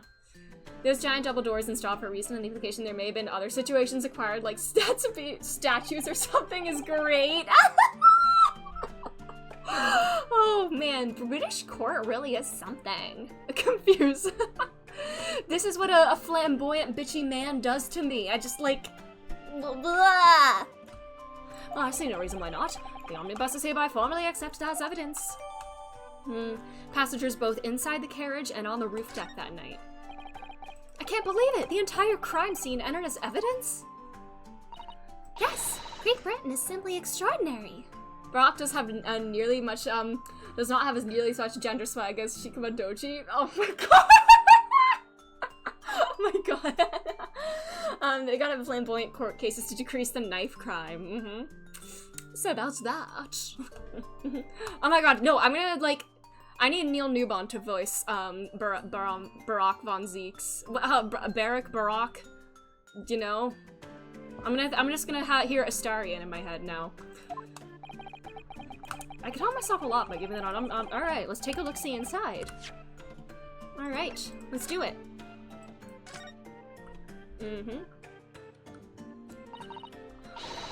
Well, let's open the door and go inside, shall we? Ugh, the scene of a murder. It's horrible.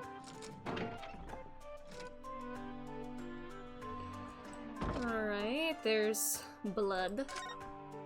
Bro Von Cheeks! That's blood that's soaked into the sea. The victims, obviously. And it's a snack for Van Zeeks after the trial's over.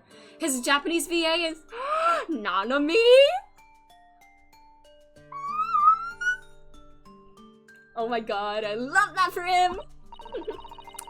Yes, and that seat would be clearly visible from the roof deck. Would he really stab somebody in full view of the other passengers like that, I wonder?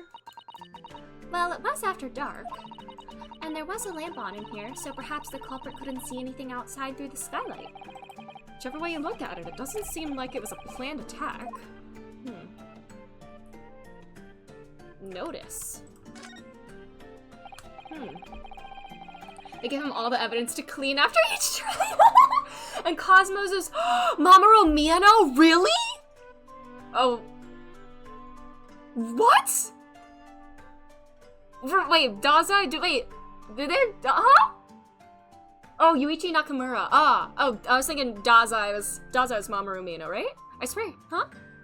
Okay, Yuichi Nakamura. Oh, man. Whoa, yeah, I think the same English VA, but different Japanese VAs. Yeah. So, Gojo's Japanese VA?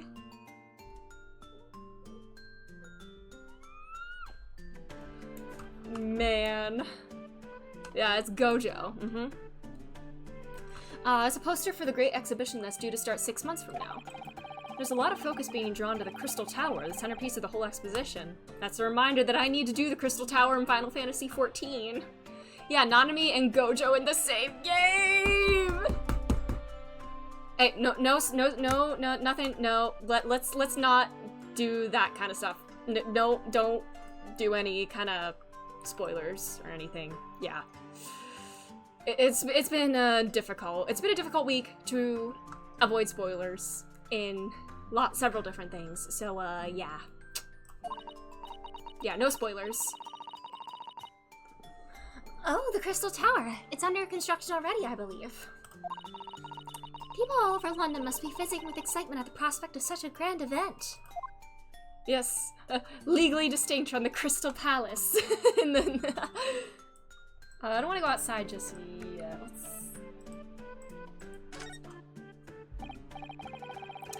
There's a poster for the great exhibition that's due to start 6 months from now. There's a lot of focus being drawn to the Crystal Tower, the centerpiece of the whole exposition. Spoilers. Oh my god. Being British in chat moments. Oh, the Crystal Tower. It's under construction already, I believe. Looks like the Eiffel Tower. People all over London must be fizzing with excitement at the prospect of such a grand event.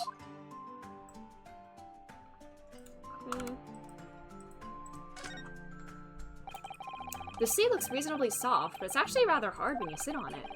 Only just wide enough for two gentlemen to sit side by side, really. Are you imagining a certain gentleman that you could have sat by on here?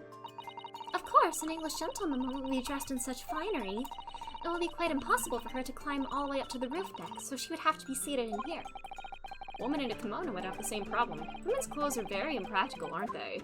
Man, we just invented women, and already they're suffering. Wow. He's gotta find someone to fill the void in his heart. I mean, we typically do have like the little prosecutor kind of rivalry thing, so they're gonna tear up the streets of Her Majesty's City. They were! I have a desperate need for just like wholesome, fluffy content of them right now. Of them just like being in London, like a fix-it universe or whatever. Like, I need them to just be happy. I need happy content of them. Oh, is there a... Ooh, secret stuff. I guess that's where you put your luggage. This looks like all sorts of equipment that might be needed to keep the omnibus running. Van Edgeworth is not good enough! He'll never be Kazuma. Feeding tubs, tools to repair wheels, blankets, horseshoeing tools. So it's a storage compartment for the coachman to keep his things, it seems. There doesn't seem to be any space for passengers to stow their luggage, that's for sure. Well, I don't imagine it would be very convenient for that purpose anyway. Is there anything under... There is no handle on that one. Alright, is that everything in here? Is there... Oh yeah, the skylight. Can we go to the top? It's quite a large skylight, isn't it? Yes, quite large enough to afford a good view of the cabin from the roof deck. And there doesn't appear to be a handle or catch of any description. So I suppose it can't be open from the inside the cabin at least. Oops. Can I, look at the top now?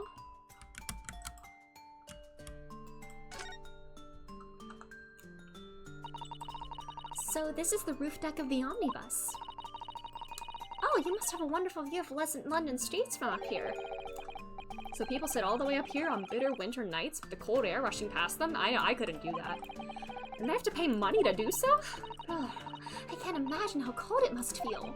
Poor Beppo, sitting outside and everything, driving. Poor boy is like, poor man's freezing. That just made me think of something horrible. Can you imagine being dragged around the city in the freezing cold as punishment? Oh my god. Perhaps that is the real price you pay to stay out late. Yeah.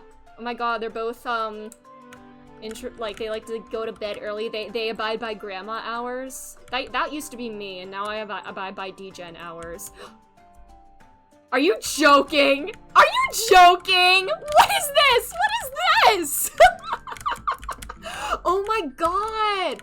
I can't believe Phoenix Wright invented the omnibus over like a century before he was born. Whoa! Yeah, he's shaking. He's so cold. I can explain everything. Whoa! Omni, I get it. Aww, Phoenix Wright. Yes, Ryunosuke may be the original Ace Attorney chronologically, but Phoenix Wright will always be the true original Ace Attorney. There's nothing underneath, is there? Oh, is there anything on here? No. Nothing else, I guess. Alright, I guess that's everything. How long? This is like early 1900s, right?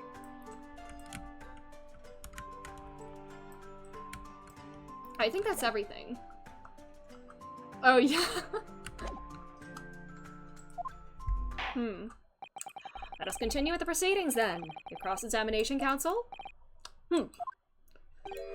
Pray don't expect the Nipponese stray to understand the intricacies of a British court's cross-examination rights. Bruh. Oops, is my chair falling apart? It is not. I don't know why, I just felt like a moving part on my chair. Alright, my first cross-examination in a British court. Let's go. Focus, Ryunosuke. Do it for him. Phoenix is said to live for— oh my god, wait! Did the Ace Attorneys always just reincarnate since Phoenixes die and rise from the ashes? Haha. This is an earlier incarnation of Phoenix Wright, obviously. He was born looking like this, and he lives for however many years. And he lives on— Alright. Ooh, I love the visuals with the— alright. It was the last bus of the evening, so I had few customers. Hold it! Yes, I think it was sometime after 10, wasn't it? Oh, yes, it was ever— that's right, sir. Yes, it ever so was cold it was. Freezing, in fact. Alright, they don't have anything new to say. And you had 4 passengers on board at the time, is that correct? Mm-hmm. And Ryuichi Naruhodo in the JP version. Oh yeah, because Ryunosuke, Naruhodo was Phoenix's original name, right? Mm-hmm. Yeah, oh, it is it. Oh, the Ryuichi Naruhodo. Ah, yeah. Mm-hmm. Yes, that's right, sir. Not all traveling the same parts of the bus, of course, though, no. Please get this man some hot tea. Are there no other passengers for when the incident took place? No one alighted, for example? You're quite right with that, sir. No other passengers like that. No, none. So nobody fled the scene of the crime, then? I have to say, the boss insists on his running. He does. Every evening, the last bus of the day. But I do wonder sometimes if it's altogether worthwhile. Yes, sorry to say. The architect who designed the Crystal Palace was the same who did the Cavendish Banana cultivar. The main lines— oh, that's kind of cool. Nice. Well, what with it being so cold and everything, but only making 20 pence on the run, you see. Yes, I spent that much at the pub on the way home, just trying to warm up again. Man, give this man a raise. He needs a nice warm hug.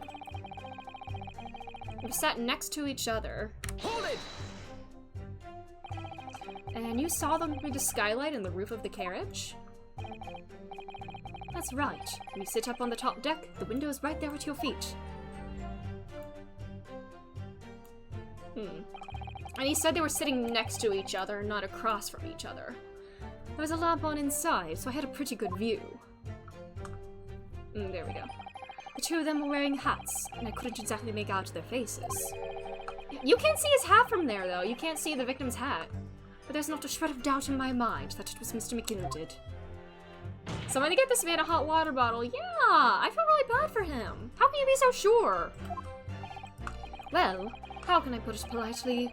McGilded is a gentleman of rather small stature. He's a leprechaun! I couldn't have mistaken him for anyone else. Let's not forget that when the vehicle came to a halt, the only people inside the closed cabin were the deceased Mr. Mason and Mr. McGilded. There was no room for doubt here. I've already figured this out. What? I really wish there was. And out of the blue, the accused just reached over and plunged a knife right into his guts. Hold it! You actually saw the exact moment it happened? Didn't I already testify to that? Or a fair dinkum hard-working city bank is not considered trustworthy these days. We're just clarifying, but I didn't mean that. This is no good. I really got his back up. Perhaps you could just tell us what you saw in a little more detail, if that's... My lord! Can the jury? Juror number 3, what's the meaning of this? My mind is made up, my lord. Completely and utterly made up. Made up about what? I don't like the stinking rich, never have. They're always up to something or other that they shouldn't be. Every one of them. What was that? Oh my god, leprechaun. The red just fell off of his chair, didn't it? And that little leprechaun of a man is no exception. Well, he can't fool me. Oh! Oh my god, is this how this works? They rip off that and cast their cushions into the guilty or the not guilty fire? I mean, juror number 3 is kind of speaking facts. If they let you throw fire. Oh yes, I will for sure. There's no point wasting time listening to any more of this. That's my opinion on the matter anyway. Does it not have to be like an unanimous juror vote? That is precisely what I was about to say. So like it is! Oh my god. Do they just burn the fabric? As the foreman of the jury, it's my duty to set a good example to my fellow jurors. Oh my god! We literally just started court! What is happening here? Let me see. Ah, yes! It seems that's how the members of the jury give their verdicts. With fire? Apparently, yes. White for innocent and black for guilty. As the 6 members of the jury make up their minds about the case, one by one, they each cast a ball of fire into the great scales of justice, as we saw a moment ago. Literally with so much to still discuss, wow. So if those enormous scales fall completely to the black side, does that mean... Let's do our very best to make sure that doesn't happen. Now I'm even more worried than I was before. Very well. The court acknowledges the change in the jury stance. Alright. I need to run to the bathroom very quickly. I will return in a moment. But yeah, I need to go. I'll be back soon. I promise. I will be back in a moment. Here.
for being here.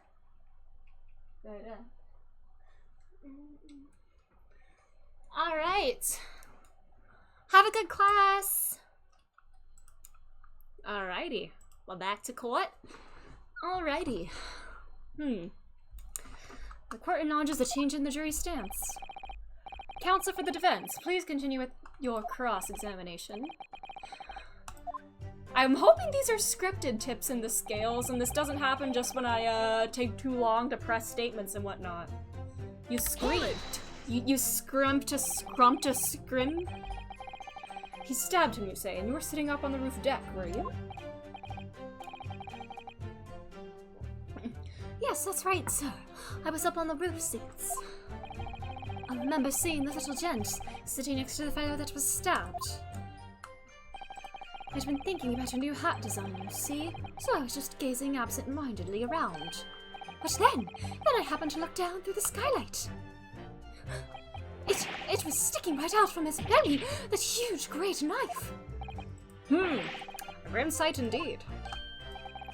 That didn't help me at all. Uh-oh. The jury looked like they're even more convinced my client did it than they were before. That appears to have made everyone even more dubious than Mr. McGilded is telling the truth. If only we had some evidence to counter their suspicions. Alright. Mr. First. Oh, yes, sir. Is this the knife you saw? Oh, good grief! Yes, that's it, the very one, sir. Is that... Yes, counsel. This is the blade that was driven into the victim's belly like a stake through the heart. And McGilded's to blame. That is a blade of considerable size, counsel. What? Do you think it's too big for him to wield? And furthermore, the scabbard is emblazoned prominently with a certain initial. The letter M, which seems oddly familiar. What? Is he the only person in the world to have a name that starts with M? M. For Magnus, perhaps? Or McGilded, possibly? Take your pick. It seems this particular big name in London made a magnificent mistake. Objection! But there are M's everywhere! Yes! Like in Mason! Objection! Objection! This blade is far too extravagant for a poor brickmaker to have owned. No, this weapon of murder almost certainly belongs to the accused. Oof. Not conclusive, but certainly compelling, counsel. Must be quite valuable. My lord, if you'll forgive the interruption. Ah, juror number 2. Go on. Mr. McGilded is a pillar of society and a gentleman's word should be sacrosanct. However, Oh my god, girl. those of us in service know that we must accept hard truths. Wait, what are you about to do? Dispose of the rubbish. Well, that's 3 blacks. One more, and then we're done. No! I don't wish to cause offense, but I do like to eradicate all traces of filth and grime. I have painstakingly typed every word uttered here today, and cross-referenced all the facts. As such, I am now in a position to draw the only logical conclusion. Oh my god. Well, first case is over, baby. Wow. Well, that's 4. There's only 2 jurors left, so... Unless it has to be unanimous again. First, I want to examine the knife.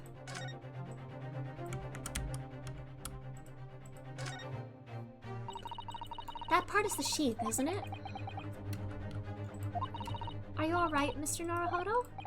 Oh, sorry. Yes, I just don't really like blades. But except for the one that you carry. Those don't seem like the words of a man with a large katana slung from his waist. But that's different. It's special. That's not a blade. That's cosmos.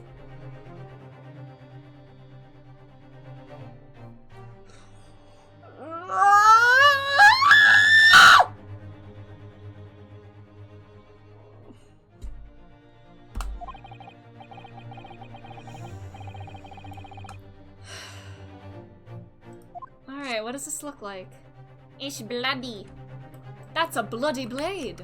There's the M. A man with a large katana slung at the waist. An ornate letter M, undeniably Mr. Magnus McGilded's initial. He's definitely a man of spirit! And it's beautifully gilded, too. It must be very valuable, I should think. Ah, what is it? Look at this M. Hmm? Or it could be a W, yeah. This could change everything. A W? Yes, this is one of those, you know, turnabout cases! Oh, it's a literally turnabout. Oh! I'm afraid I don't know it all, but what I am sure of is that's an M.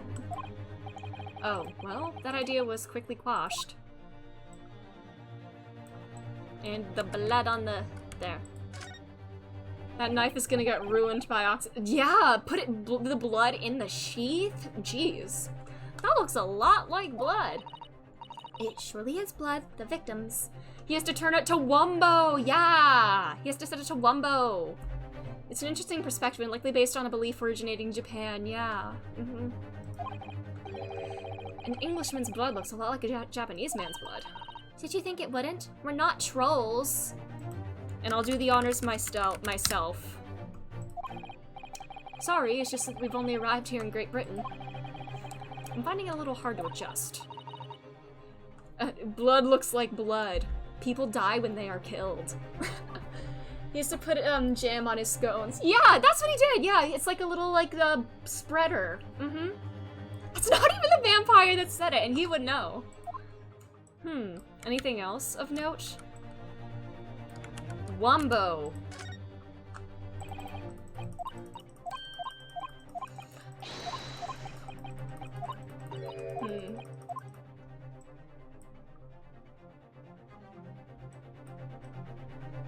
I mean, when I like used to write in cursive, I would always start with the super squiggly stuff at the very beginning of the letter, and so like I would write the M like that.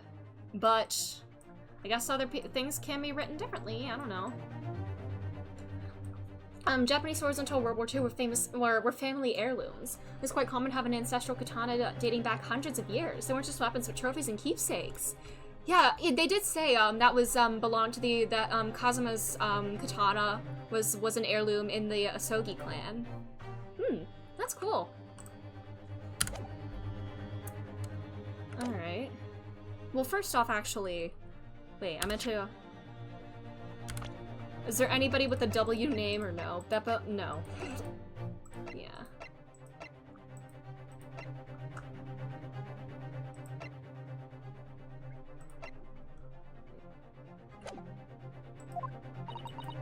That's 4 out of 6 jury members who've proposed a guilty verdict. There are only 2 left. I've had it every time I press these witnesses for more information. I just make this. Oh my god, do I actually have a limit to the amount of presses I can do? Nevertheless, what we need more than anything at the moment is more information. We're still very much in the dark. I suppose I'll just have to keep pressing the witnesses, knowing that more sparks may well fly. We mustn't give up hope that we'll uncover something that'll give us a way to fight back. Yeah, I took this side. Alright, I'll keep trying. I can't give up. I just need to keep calm and listen to the witnesses' statements again. You heard the scream. You stopped your bus and, yeah, his scream. Hold it! What exactly did you see?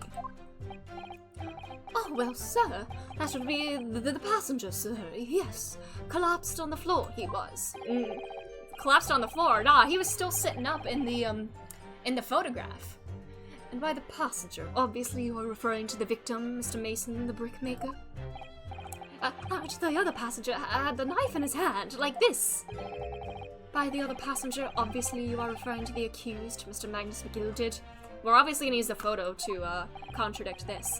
And then he plunged it down like this, stabbing the other passenger in the belly. What? Or maybe not, I don't know.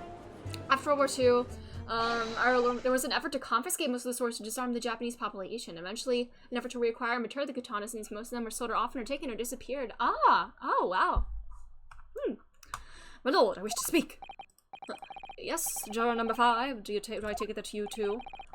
As the master of the London Guild of Coachmen, the idea of a murder being committed in one of the city's couches is utterly abhorrent to me. Normally, don't worry about pressing the witnesses unless penalties are posted. Okay, yeah, the jurors are just stubborn. Okay. It wouldn't be right to make a decision before hearing all the facts. Yes! Oh my god! First reasonable juror today? Oh my god! No! I spoke too soon. The horse has bolted, as they say. No, please, just keep an open mind. Yep, now, Silver Blaze. The finish is in sight. How is this trial not already over? I guess it does need to be unanimous, but... Beppo is a long-standing member of the guild, and I trust what the man says. Oh, thank you, sir. You're too kind, sir. This is too unkind, sir, which now means that 5 jurors agreed to condemn this man.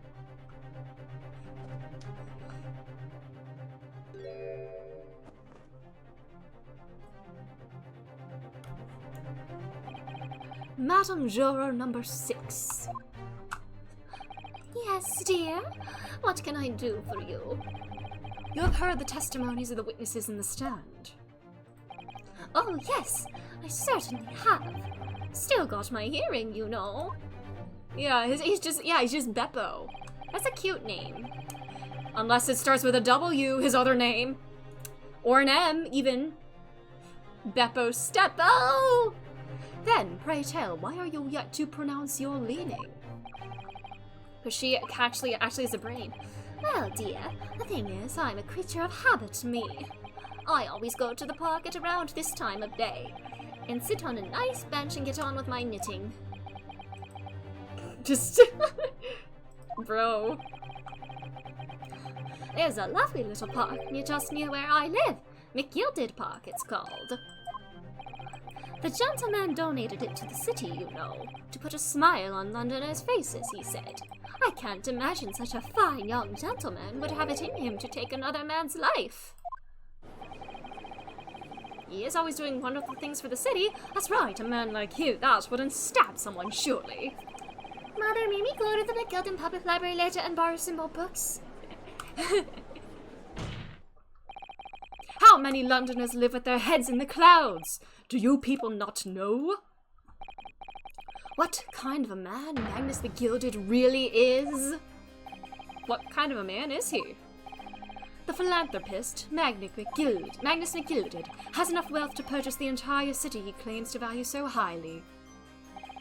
But where did all that wealth come from? Your client is a Shylock, sir, and one with the very darkest of souls. What? Stone the crows! McGilded lends money at extortionate rates of interest, so his victims have no hope of repaying him. When they default, he takes possession of everything they own. He is a vulture that preys on the weak. I've never heard any mention of that before. Your faculties haven't deserted you, I'm sure, madam. So has this thought not crossed your mind? Would a man wealthy enough to buy London in its entirety not have a carriage of his own? Baroque Van Zeeks is about to update the McGilded's autopsy report! Oh my god! Actually, objection, dumbass. Haven't you heard, you absolute failure? What possible reason could this man have had to make use of a public omnibus service? You're not saying that the victim, a poor brickmaker... Sorry, I'm opening the back of my throat. A poor brickmaker had next to nothing to his name, save considerable financial liability.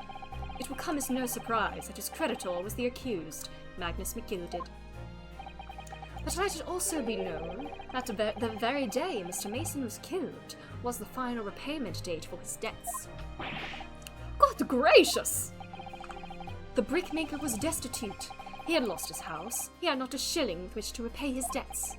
And in the end, this pitiful soul had the very last thing he owned taken from him, his life.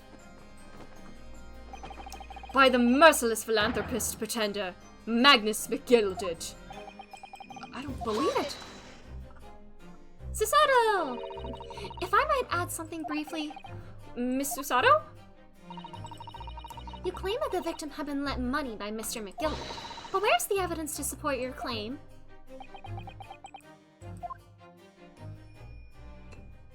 Oh my god, is he just drinking in court too? Or is that blood? How dare his life be stolen? Is that blood or wine? Pray forgive the discourtesy of filling my hallowed chalice in a court of law. Is that the blood of his sacrificial lambs? Aha, there it is! Lord Van Zieg's hallowed chalice! Oh my god! How can this be considered acceptable? I mean, the jurors drink it in court. But I find myself in unexpectedly good humor. I had heard ladies from the Far East could show great courage. Hallowed chalice time! But I didn't expect to experience it myself. What, do you want to add her blood to the bottle and then drink it? Sacramental wine! As judicial assistant to the defense, I am simply doing my job. Yeah, is he able to produce the evidence? What a pity that your display of courage is in vain. This is the debtor's ledger, which details all monies loaned by the accused. You will find the victim's name clearly recorded inside. Oh, Allow me to present this ledger as evidence. And pray forgive the discourtesy of raising my chalice in a toast to the enigmatic East at the same time. A marvelous toast, Counsel. We'll gladly accept this new evidence. In vain, Mr. Vampire Man, yeah, who owed 20 guineas. Alright. Ah, yes, 20 guineas. The victim owed a considerable sum. Is there anything else to, examine here? This portfolio must contain all sorts of secrets of London's gentry. Ottery thou serious? oh dear. Do you really think we ought to look inside? Well, it's not as though we know any of London's gentry personally, is it? Apart from our great detective friend. Ah! I wonder. I assure you we will not find Mr. Sholm's name inside. Well, let's see what we find.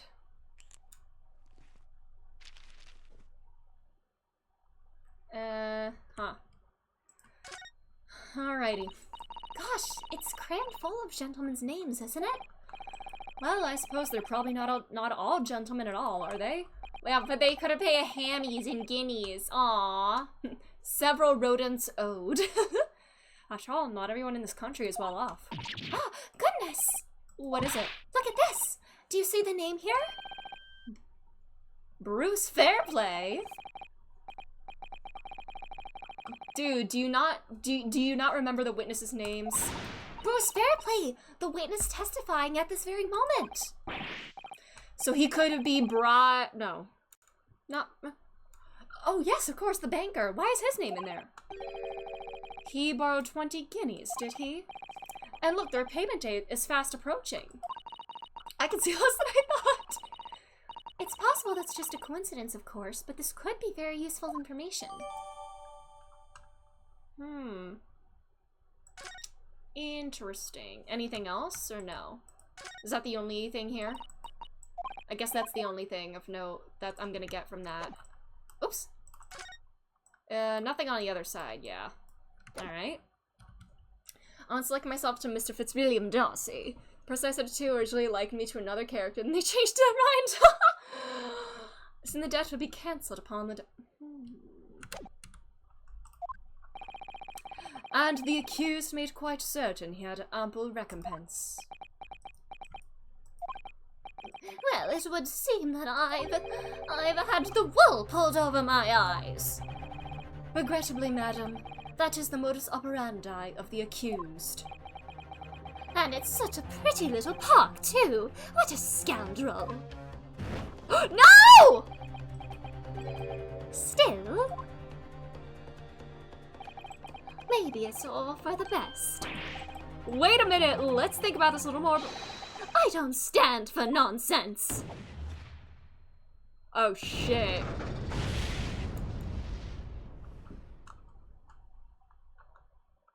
Man, he's dead too. That was it. The last juror's decision. Please tell me this isn't the end of British court, Sasato. Ah, according to this Encyclopedia of British Law, when all members of the jury have concluded that the defendant is guilty, court proceedings are suspended and the presiding judge will deliver the final verdict and sentence. That's what it says here. The final verdict. It's all over. British grandmas truly are the Dark Souls bosses! Yeah! My god. Oh! There's a footnote, though. A footnote? However, the defense... Oh! Hey! Let the girl speak. All 6 members of the jury are now in agreement in this case.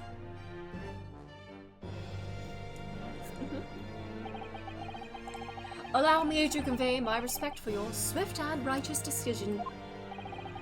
According to the laws of this country, I will now conclude the trial by delivering my final verdict. I trust there are no objections. No, he's in the defeat pose. Miss Sasato, just tell me one thing. Oh, yes? You were in the middle of saying something before, the footnote in your Encyclopedia of British Law. However, the defense, ... what did it say next? Oh, yes, of course. One moment. When all members of the jury have concluded that the defendant is guilty, court proceedings are suspended and the presiding judge will deliver the final verdict and sentence. Then the footnote says, however, the defense has the right to demand a summation examination of the jurors at this point. A summation examination? Objection! A summation examination? From which century has that tome you have there been resurrected? Huh? Judging from the binding, I would say that book is at least 50 years old. Any modern text on British law wouldn't even give such an antiquated procedure a mention. It's a relic, long forgotten, and certainly no longer practiced. Why do you sound American? So you're out of luck. Oh. Although if it's still like codified, then what even is it, Miss Sasato? This so-called summation examination? Oh, one moment and I'll read about it. Americans didn't exist until after women did. So true. You would demand the right to a procedure before you even understand what it entails? Typical Nipponese. Bro. Alright, Mr. Naruhodo. I think I understand. It seems that under this procedure, we will be able to appeal to the members of the jury. To do what, exactly? Appeal to them to change their learning and reverse their decisions. And it says here that, if successful, the proceedings of the trial must be resumed. Make them reverse their decisions. Yes, in times gone by, barristers would use a summation examination to attempt to influence the jury's decision. But that procedure became something of a formality with no practical benefit, really. It's time to Van Zeke's voice actor narrated a Subway ad! Oh my god, that's great. I love that. Nice. I wonder why. Because it was devoid of purpose. Changing just one member of the jury's mind would be hard enough, let alone several. No self-respecting defense barrister would even assert his right to try in this day and age. Still, it doesn't hurt, really. I don't see any mention of the procedure actually being formally revoked. What are you suggesting? I'm suggesting that, although it may be antiquated and largely forgotten, it isn't yet extinct. Exclamation point. What do you think, Mr. Naruhodo? We really have nothing to lose. Well, I have no self-respect. Joke's on you, loser!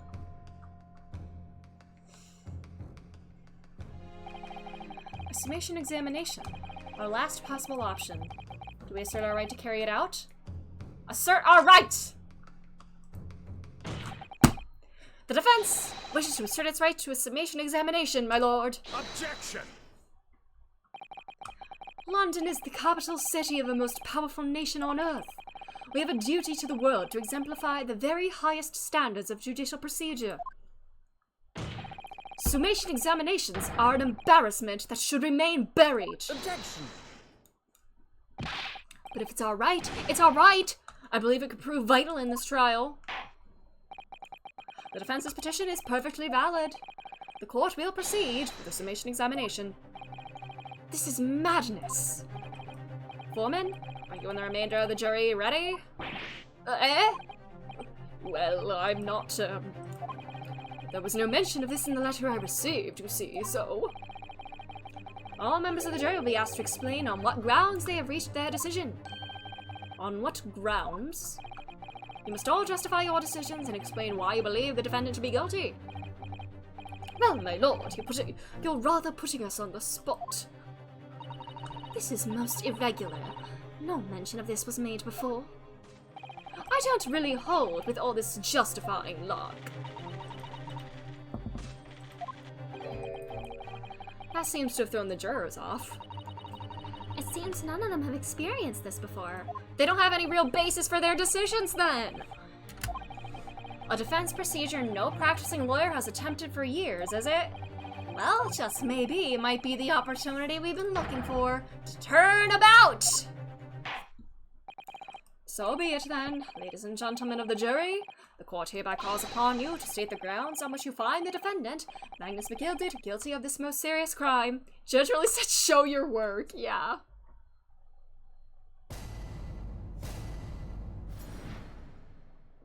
Okay.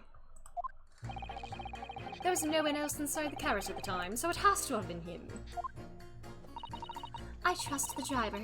He has an excellent memory, it seems. 4 passengers with fares totaling 20 pence. He stuck the chap next to him just like this. Brazen, I must say. Absolutely brazen. I have simply typed and collated all the statements made thus far and drawn the logical conclusion. You can trust the guild.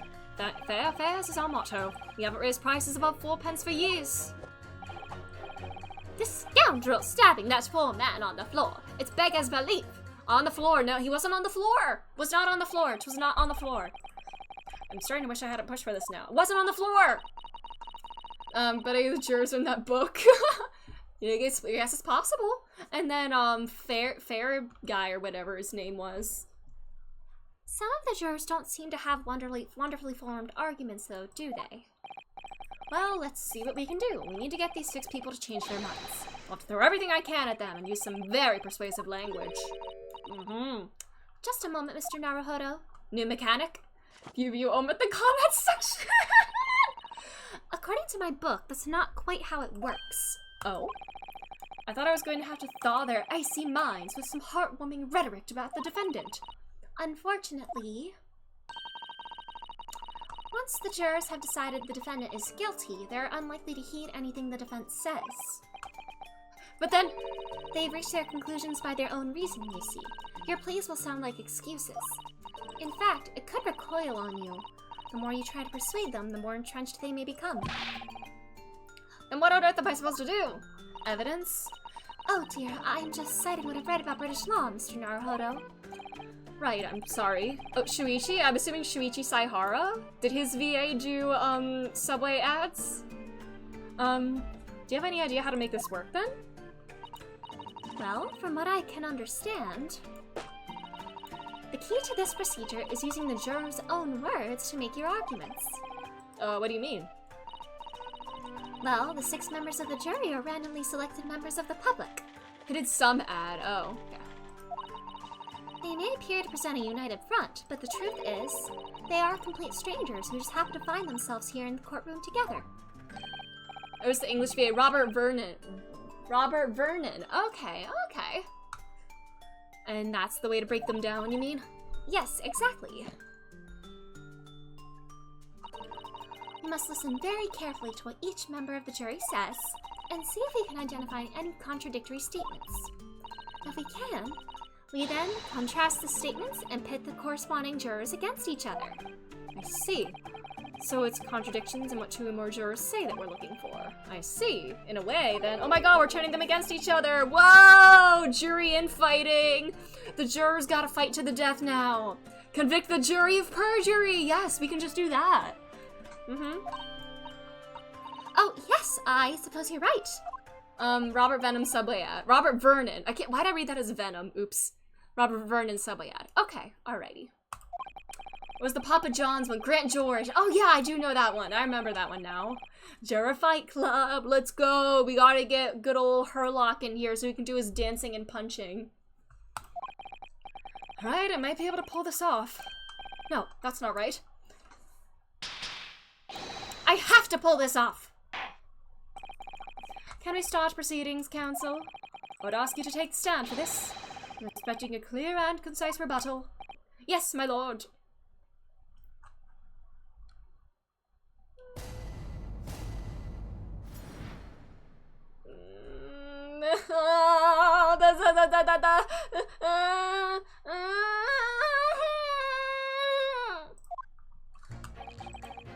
There was no one else in sight, so it had to have been him. Wait, what did it say about the, Fares? Totally, okay. I noticed she said something about the fares, and then the guild driver said something different. So, do I press, do I press them separately? I'm gonna pit you against you. Objection! Those two statements clearly contradict each other. They do? Explain yourself, counsel. Me? Oh dear. What have I said? I swear on Silverblaze's maiden name, I haven't the first idea what you're talking about. According to the group testimony we've heard so far, there were 4 passengers on the omnibus on the night in question. And according to the coachman, Mr. Beppo, he took 20 pence in fares. Quite right, I have those precise details typed neatly here in front of me. But that would equal 5, yeah, 4 pence from everybody. In order to be 5 passengers for it to total 20. He really said, standing there. I have to pull this off as a sentence. He's very familiar with saying stop!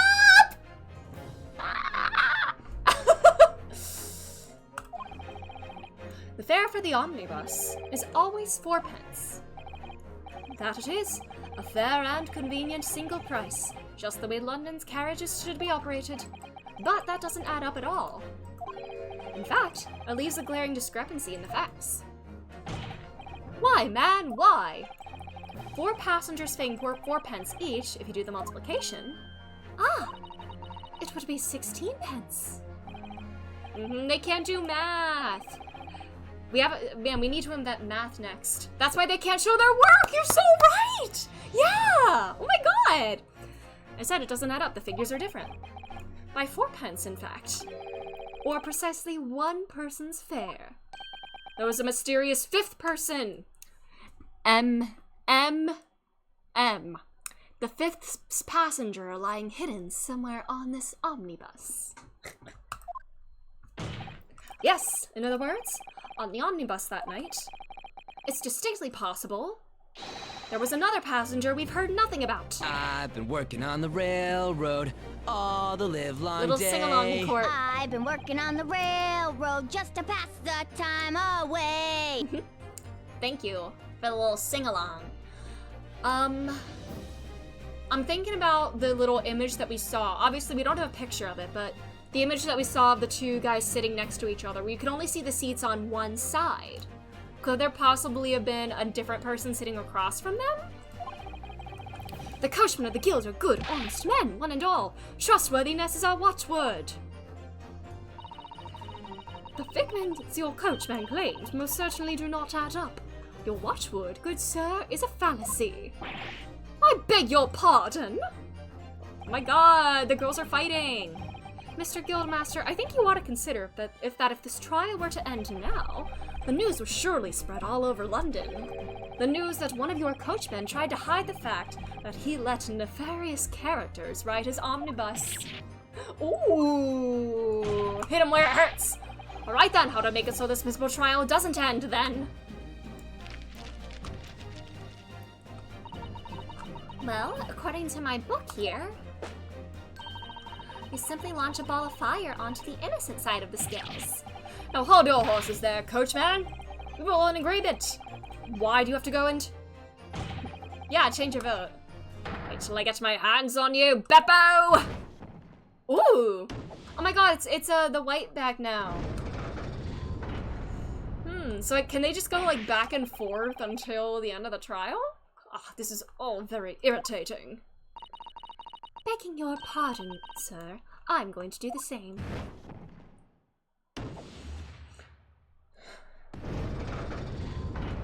It's cool that the flames launch precisely in the right place. Otherwise, they could land in a bad place and things could go very bad. For the love of Mike! Not you as well! Oh, my voice, ow.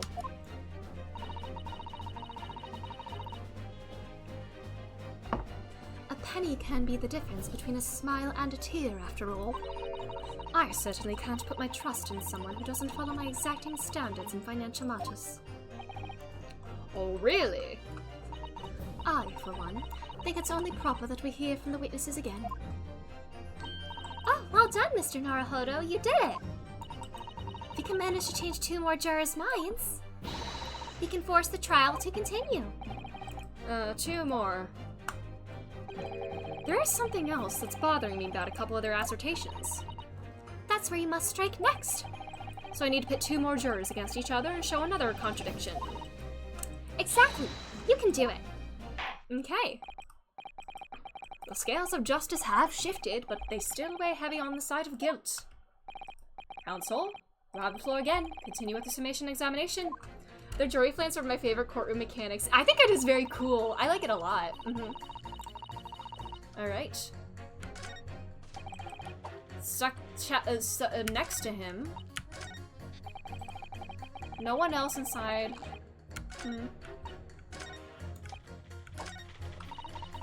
Okay.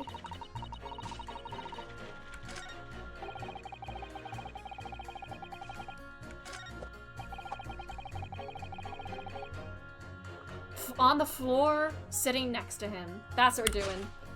Hitting the old lady against, this guy. Objection! Those 2 statements are completely contradictory. Oh my god. I want to see the old lady just completely destroy this pompous man. What? Explain, counsel. Post haste. Oh, dearie me, I was only knitting a jumper for my other half. What does all this claptrap? What does contradictory even mean, I ask you? We've heard from more than one witness that they allegedly saw the actual moment when the defendant stabbed the victim. Now, out of curiosity, juror number 3... What? Can't you see that I'm busy here? How would you say the defendant stabbed the victim? What sort of motion was it? Oh, want to test me, do you? It was like this. Stuck the fellow next to him without even getting up, just like the prim banker said. Yes, that was Mr. Fairplay's testimony. Quite true. Now then, juror number 6. Oh, is that me, is it? What can I do for you, young man? How would you say the defendant stabbed the victim, madam? Oh, well, dear, as far as I understand it, it was like this. He stabbed the poor man after he'd collapsed on the floor. The coachman said so. Now don't move. Yeah, stabbed in the chest.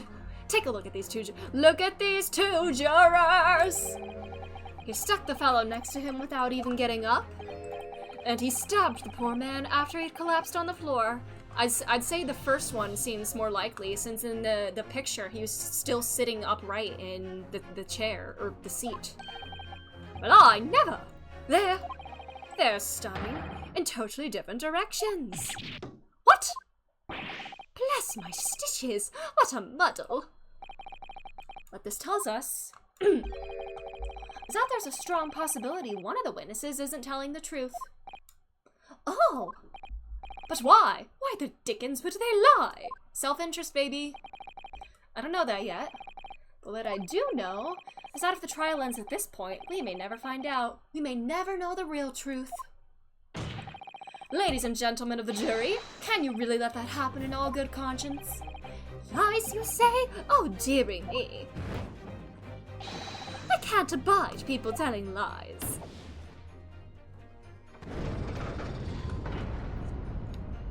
Yes, oh my god, they hit the button like that! the scales? I don't believe it!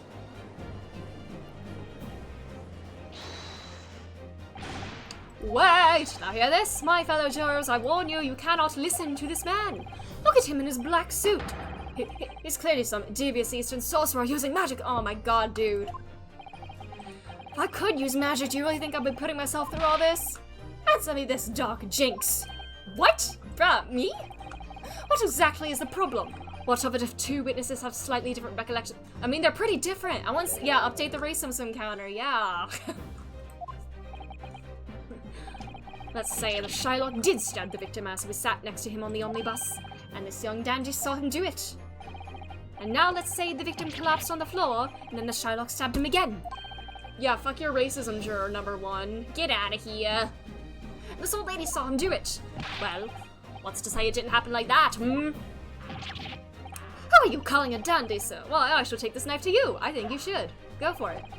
Who are you calling old? Why, I should take this needle to you. You should! Oh my god, you should tag team him. They're ready to kill each other now. You know what? I think this is entertaining. I think this is the most entertaining court has been for the British people in years. Mm-hmm. Oh, he touched the thing to like steal himself again.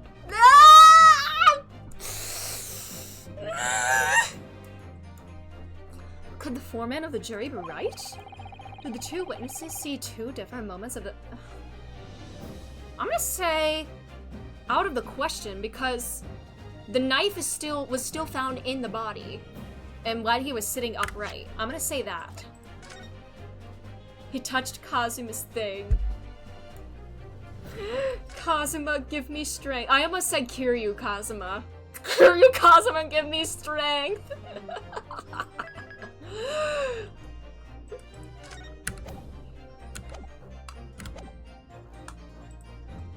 I'm gonna say out of the question because of some evidence that we have. Unfortunately, Mr. Foreman. Bruh, there's another one for the counter. What you're suggesting is impossible. It's out of the question. Kazuma, stand beside me. Grant me your wisdom and strength. What? What are you talking about, man? How can you possibly say that? You do realize that I'm only doing my job. As foreman of the jury, I have responsibility to steer everyone in the right direction. Well, you're not doing a very good job at that, sir. So where's your evidence, man? That's what we want to see. Alright, I say the two witnesses saw two different moments of the same crime. If you say this out of the question, show me some proof. I've got proof, baby. And the only way I'm gonna convince him is to present him with something he can't dismiss. Some irrefutable hard evidence. As you wish. What? I'll give you the proof. It's out of the question that the two witnesses saw two different moments of the same thing. The knife, he's sitting upright with the knife still in the body. This clear piece of evidence, well, Mr. Foreman. Wait, was that not it? Because the music didn't stop. Do you know what they say about me, young man? They say I've got no powers of persuasion. Oh, I see. I'm sorry to hear that. Was that not it? Was that really not it? Huh.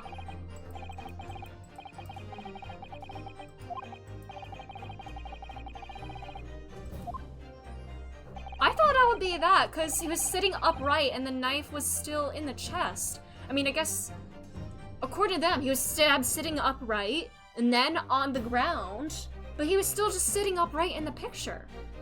Yeah, fuck your industrialist ass juror. No, yeah, go pay your factory workers. Yeah, do that. I'll give you proof. Huh.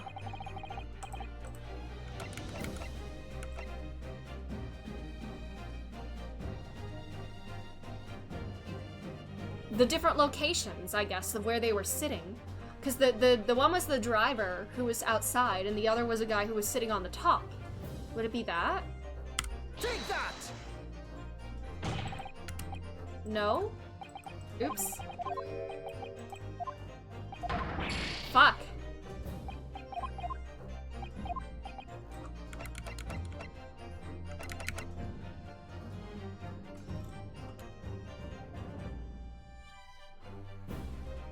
It's always the fucking autopsy report.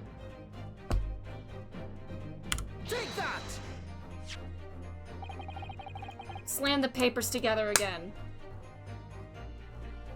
Once again, overthinking.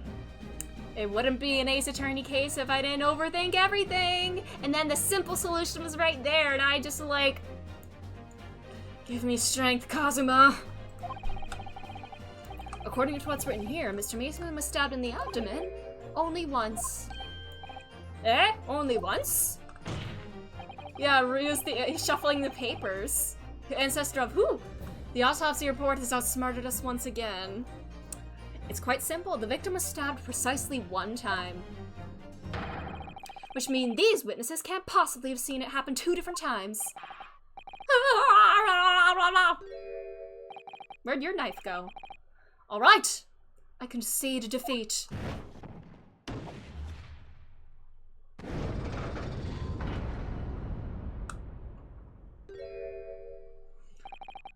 Wait, that means 4 jurors are now leaning to not guilty. We've done it, Mr. Naruhodo. We've won. What are you playing at, you dandy fool? Shut your trap, sir. No one deceives me. But we had a consensus. I said shut your trap. I know a liar when I see one. And if the chap ever dares to cross the threshold of my shop, I'll take this razor-sharp blade and shave every last hair off. Can you not do that in a courtroom, sir? Do that in the privacy of your own home, please. Whoa, okay, I hope he's not a demon barber. Does he work with a pie maker? Yeah, you're not Kakyoin! It's always the autopsy report. Well, and quite sure. Does he work on Fleet Street? That's a little concerning if he does. The defense's summation examination has flipped the balance of the scales of justice. The jurors now stand at 2 for guilty and 4 for not guilty. He's gotta watch out. He's better not cry. Oh yeah, if he goes in for a shave, he could be in serious trouble. Accordingly, there was no longer a large enough majority along the jury to me to adjudicate words. Trial continues, yeah! I hereby ask the defense, prosecution, and witnesses to return to their places. And I call upon all of you to continue to pursue the truth. I do like the my facial hair. Listen closely. Ooh. So, Lord Van Zeeks, continue to substantiate the case for the prosecution, if you please. Oh, he's pissed. He needs a drink after that. The way he even holds it so, like, fruitily. He has to take in the aroma of it as he swirls it. Oh!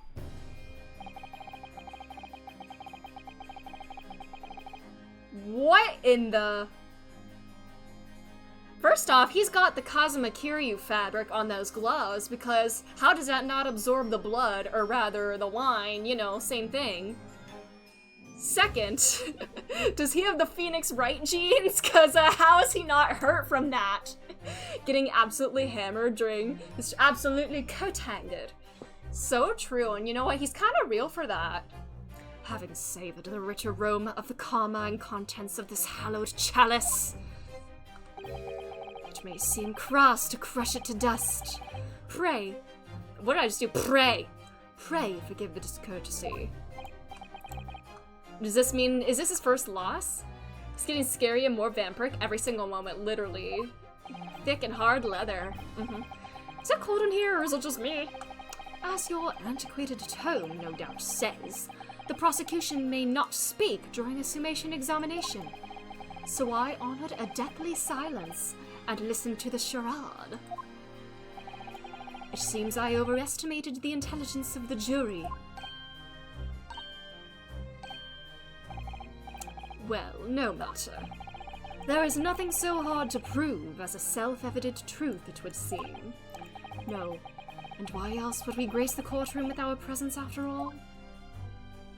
Because it's both. It's a courthouse and a church. So, let us proceed to the next round of battle. The cat!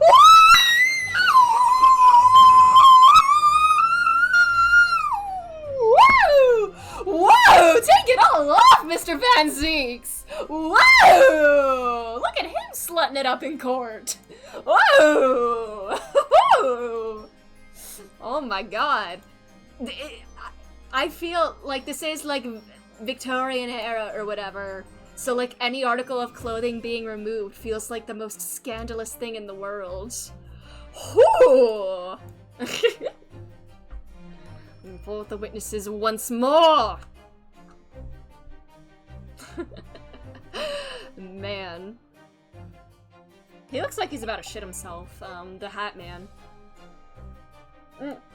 Is that the Hat Man you see when you take 17 Benadryl? Witnesses!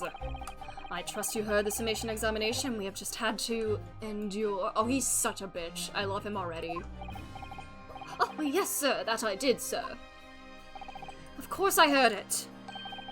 Oh, yes, sir. I heard it. You, sir, on the end? The coachman? I believe it's Beppo. Yes, my lord, sir. A body has been discovered! It transpires that in your previous testimony, you were attempting to veil the presence of a fifth passenger on your omnibus.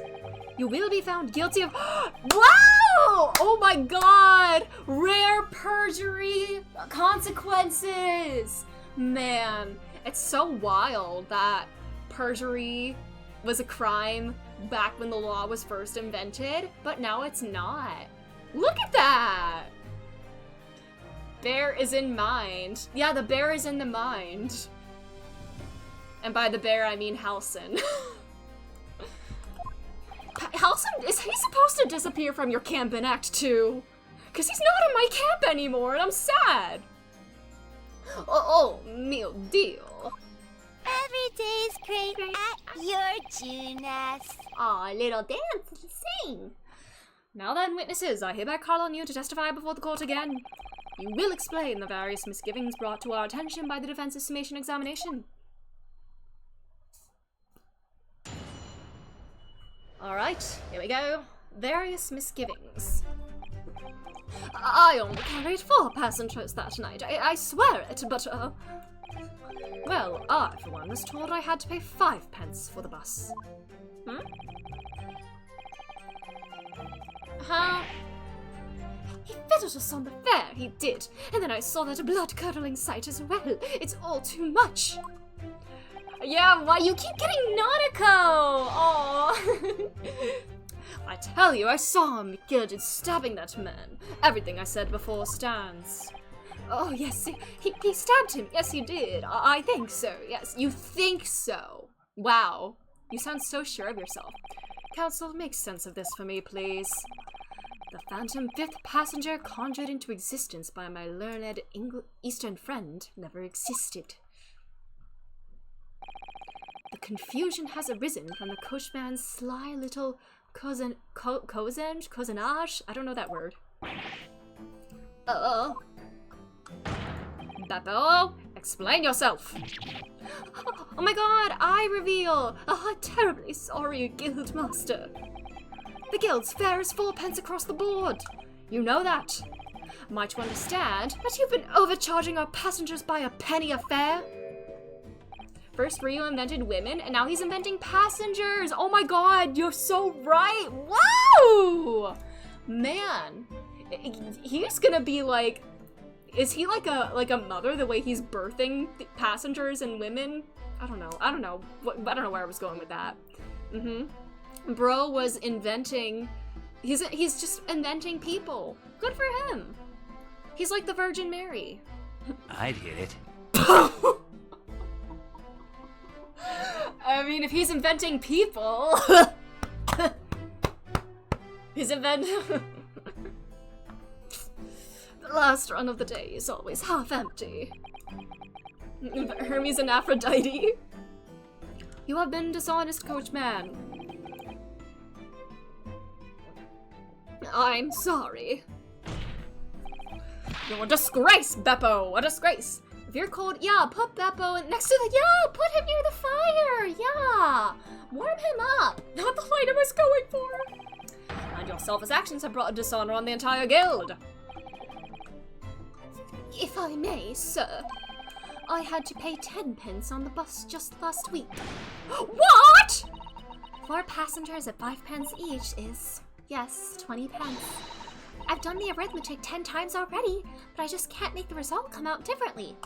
Gonna Beppo the Beppo? Buca de Beppo. No, that figures. Well, it would appear that one of the aforementioned misgivings has already been explained. So, counsel for the defense, your cross-examination, if you please. We've already had the pleasure of a protracted summation examination today. I see you intend to continue the parlor games. Yeah. Absolutely. We're gonna have some fun in here. Oh, I wanna look at the people. Baron von Zeke, he's 32. Supposedly the souls of... ah, alright. Okay.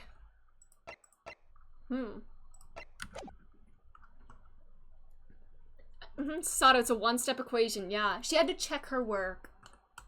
You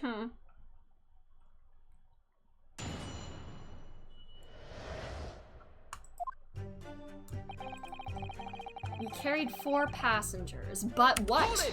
But what? So there were only 4 passengers, but you didn't charge them standard 4 pence fare. Are you sure he's not 42? Why 42? Is that right? It's impossible to make the last run of the day pay. Oh, yeah. Yeah, 5 times 4, 4 times 5. Oh my god, what is it?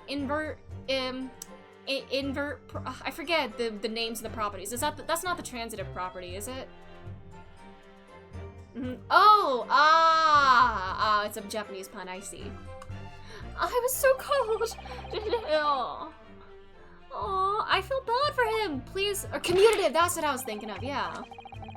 It was terrible, so I wanted to give myself a pat on the back for even keeping the bus running.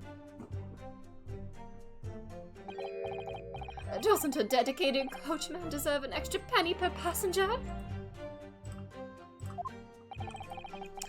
You're digging a deeper hole for yourself here. Aww.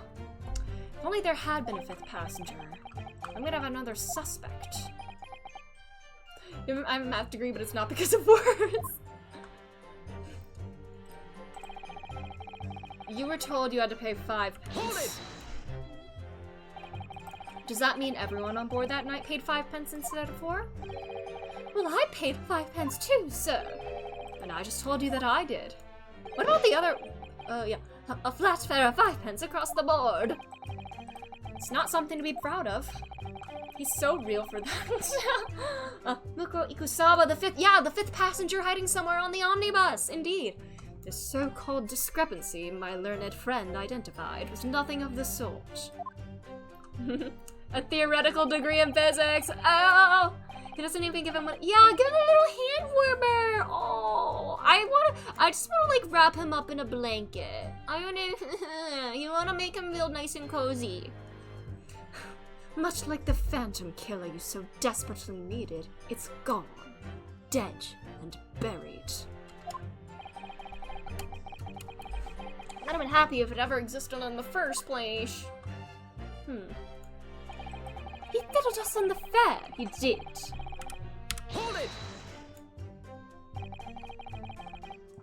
This blood-curdling sight. You mean the murder, I presume?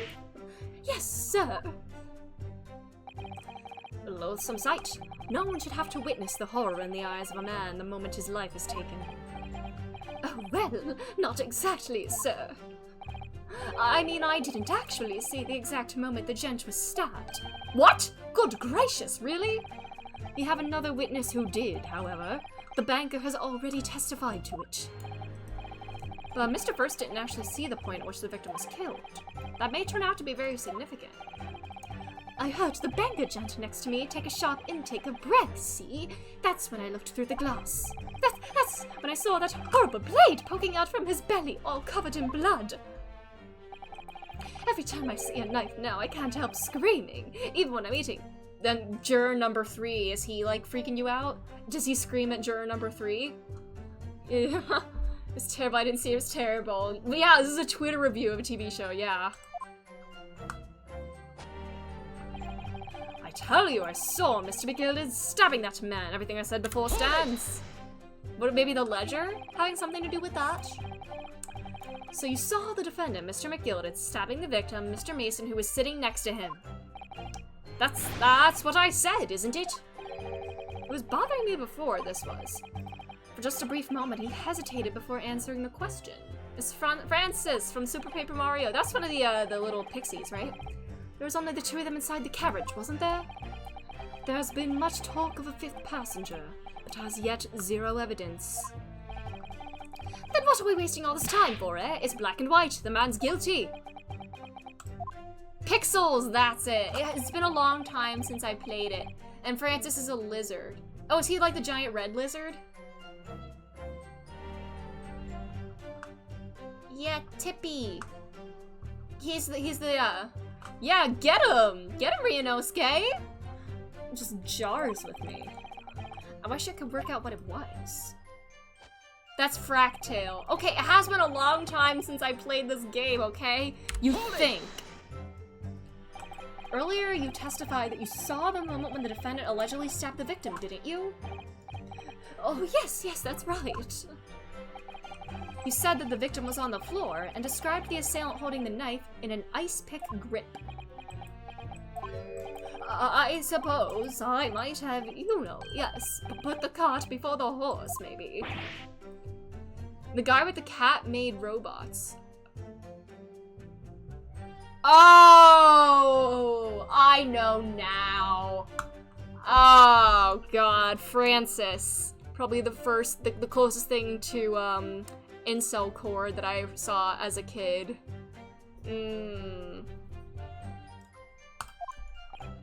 Well, I'm quite sure about most of it. I was driving the horses when I heard a scream from the seats on the roof deck. Oh, I expect that was me, sir. Then when I turned around, yes, I saw it through the skylight. The gentleman was on the floor, and the knife was sticking out of his midriff. On the floor, but the picture. And the fellow holding the handle was the famous man. But on the floor, and the knife was sticking out of the midriff, and the holding, So in short, I was reviewing shows you've never seen. Ah! I didn't see the moment when the victim was actually stabbed at all? I really thought that I did, but when I go over it again in my head, no, I suppose I didn't actually see the precise moment of the— Oh. What do you have to say, buddy? Excuse me. What are you doing? Why are you biting that thing? Do you have something to say about that, Mr. Fairplay? Now you listen to me. I know what you're thinking. He didn't really see the exact moment the fellow was stabbed. What are the chances of that? Eh? Are you asking me or telling me? He's getting flustered. At what point does him pushing that up his arm stop hurting? Alright, I might be able to extract some new information if I answer cleverly. Could he have just happened to see the exact moment the crime was committed? Some days are like that.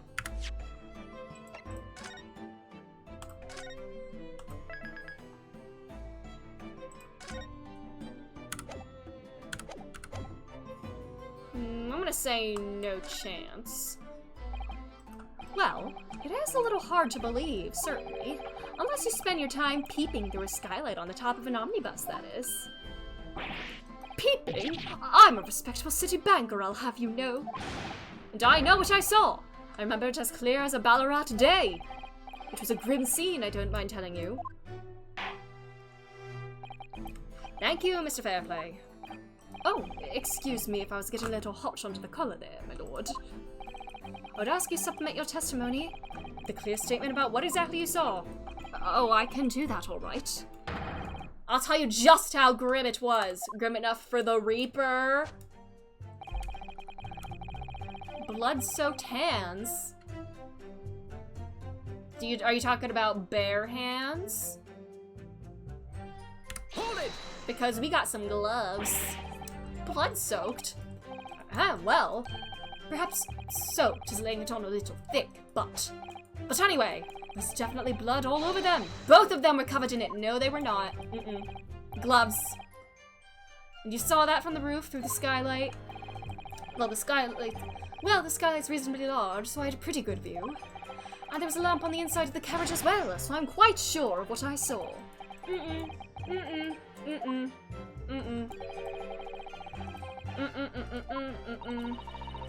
When you feel something doesn't add up, Mr. Naruhodo, that's when you should have a good look through the court record. Glove time! Not long ago, this trial very nearly came to an end. Somehow, we managed to keep our chances alive here. I can't waste this cross-examination. I have to use it to bring some new facts to light. If you're not careful when you press these witnesses, the danger is that the jury will end up believing something unhelpful, as they did before. Maybe, but we can't let the fear of that happening stop us from uncovering new information. Yes, you're so right. You're so right. I don't want to miss even a flicker of a reaction. Well, we got one. We got a reaction. We pursued. And now we present.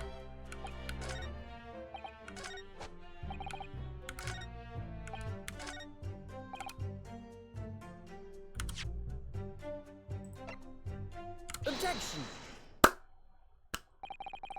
Blood-soaked hands? Yeah, well, blood is only on one of them. Well, I'd admit that soaked might be laying it on a little thick, but anyway, there was definitely blood all over them. Both of them are covered in it. Well, I'm very sorry to disagree, Mr. Fairplay, but that's more than a little peculiar. What? Here are the gloves worn by the defendant, Mr. McGilded, on the night in question. Oh, yes, right. And there certainly does appear to be a sizable dark-colored stain there, but as I'm sure you can clearly see, it's only on the right-hand glove. Ah! Is he eating his cane? In short, Mr. Fairplay, your testimony is inconsistent. Yeah! But no, that can't be right. So you're the liar here, then. There he goes again! Bro, are you okay? That's right. You were quite clear about it. You said it was in both hands. Bruh. Mr. Fairplay, if your last statement was a lie, it calls your entire testimony into question. You say you saw the moment the victim was stabbed, but is that really the truth? Hi! He's om-nom-nomming on that staff. Objection! It was a simple mistake. You can't justify accusing this man of lying. Yes, it wasn't both hands, it was only one, but the fact remains. The victim's blood was on the accused. Objection! No, Mr. Fairplay categorically stated that he saw blood all over both hands, which means there's a strong possibility that this witness was deliberately trying to mislead the court. Ah! Munch, munch, munch. Why? I'm a city banker, for Pete's sake. My word should be the gold standard.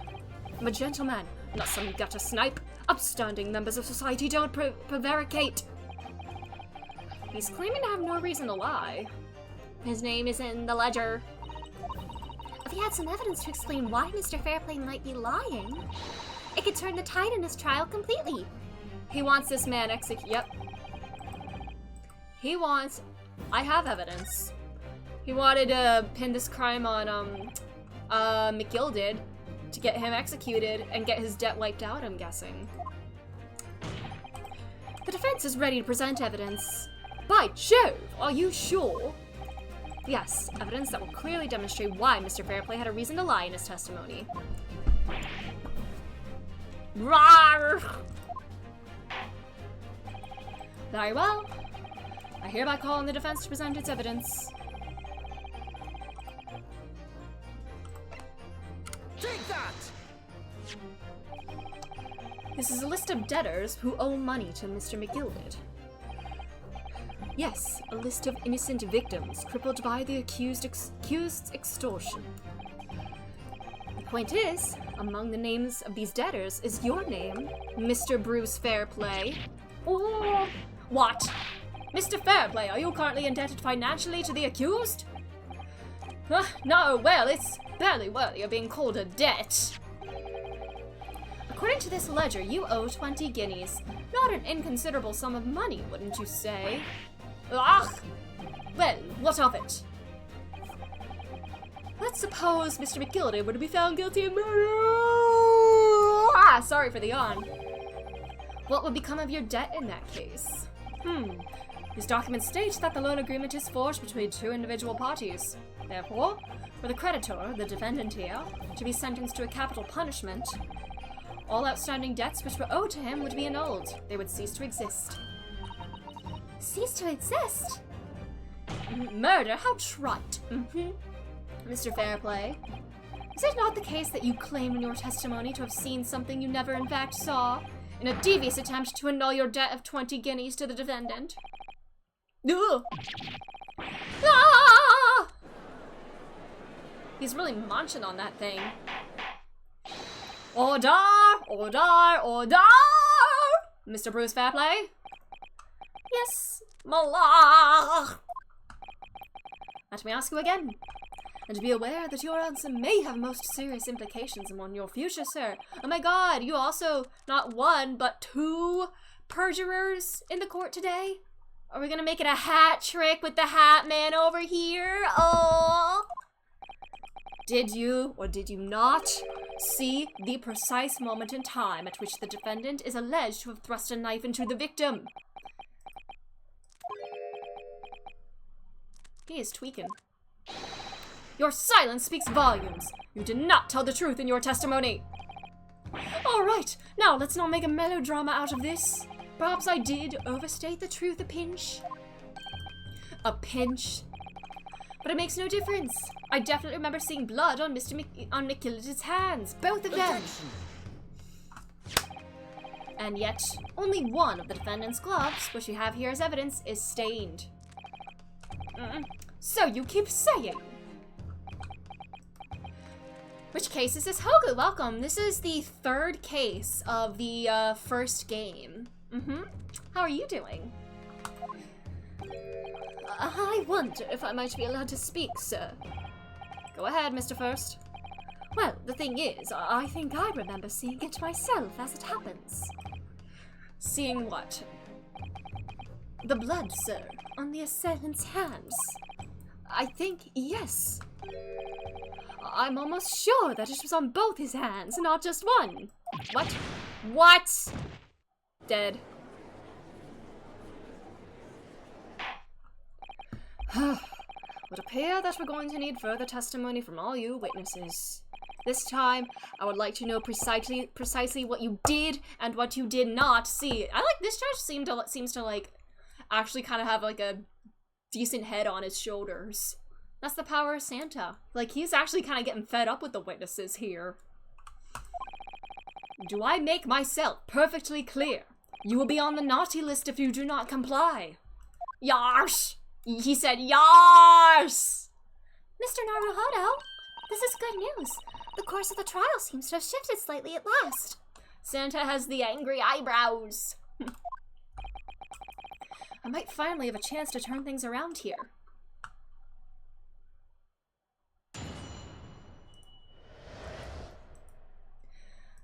Alrighty. There was blood on both hands of the assailant. I just sincerely and distinctly remember that. However, I suppose you might say that I didn't see the exact moment the stabbing transpired, if that matters. I remember seeing the knife, and I remember seeing both of the attacker's hands with blood on them. I didn't actually see anything myself, not until I heard that scream. Anyway, the fact remains, there can't have been anyone else inside that carriage, or we all would have seen.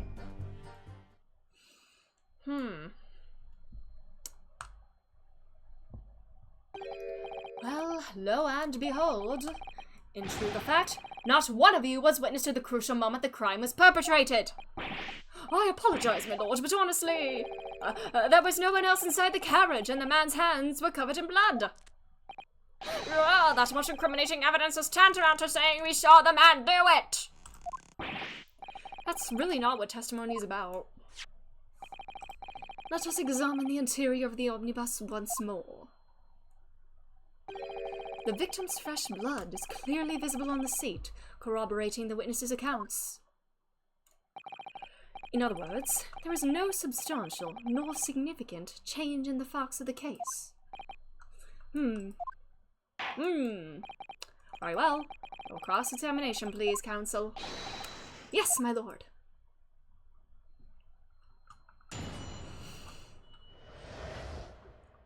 Okay. Both hands. Then maybe McGilded wasn't the assailant then. The evidence tells us otherwise. We have the gloves the defendant was wearing on the night in question of the court record. Well, maybe this, maybe the mysterious fifth guy. I'm well aware of that, sir, but nevertheless, I know what I saw and I stand by it. The man had blood on both his hands. He's defiant, even in the face of hard evidence. He's steadfastly refusing to admit that he might be mistaken about what he saw, but why? Your reasoning is dire. One hand or two, the salient point remains unchanged. Minutes after the grim crime, the victim's blood dripped guiltily from the accused's fingers. I spent so much time stepping in and out of the omnibus in the court record when I played this. Oh man. There's a long I suppose you might say that I didn't see the exact moment it happened, if that matters. Hold it! Yeah, it determines everything, Mr. Vampire Edgeworth. Don't try to downplay this!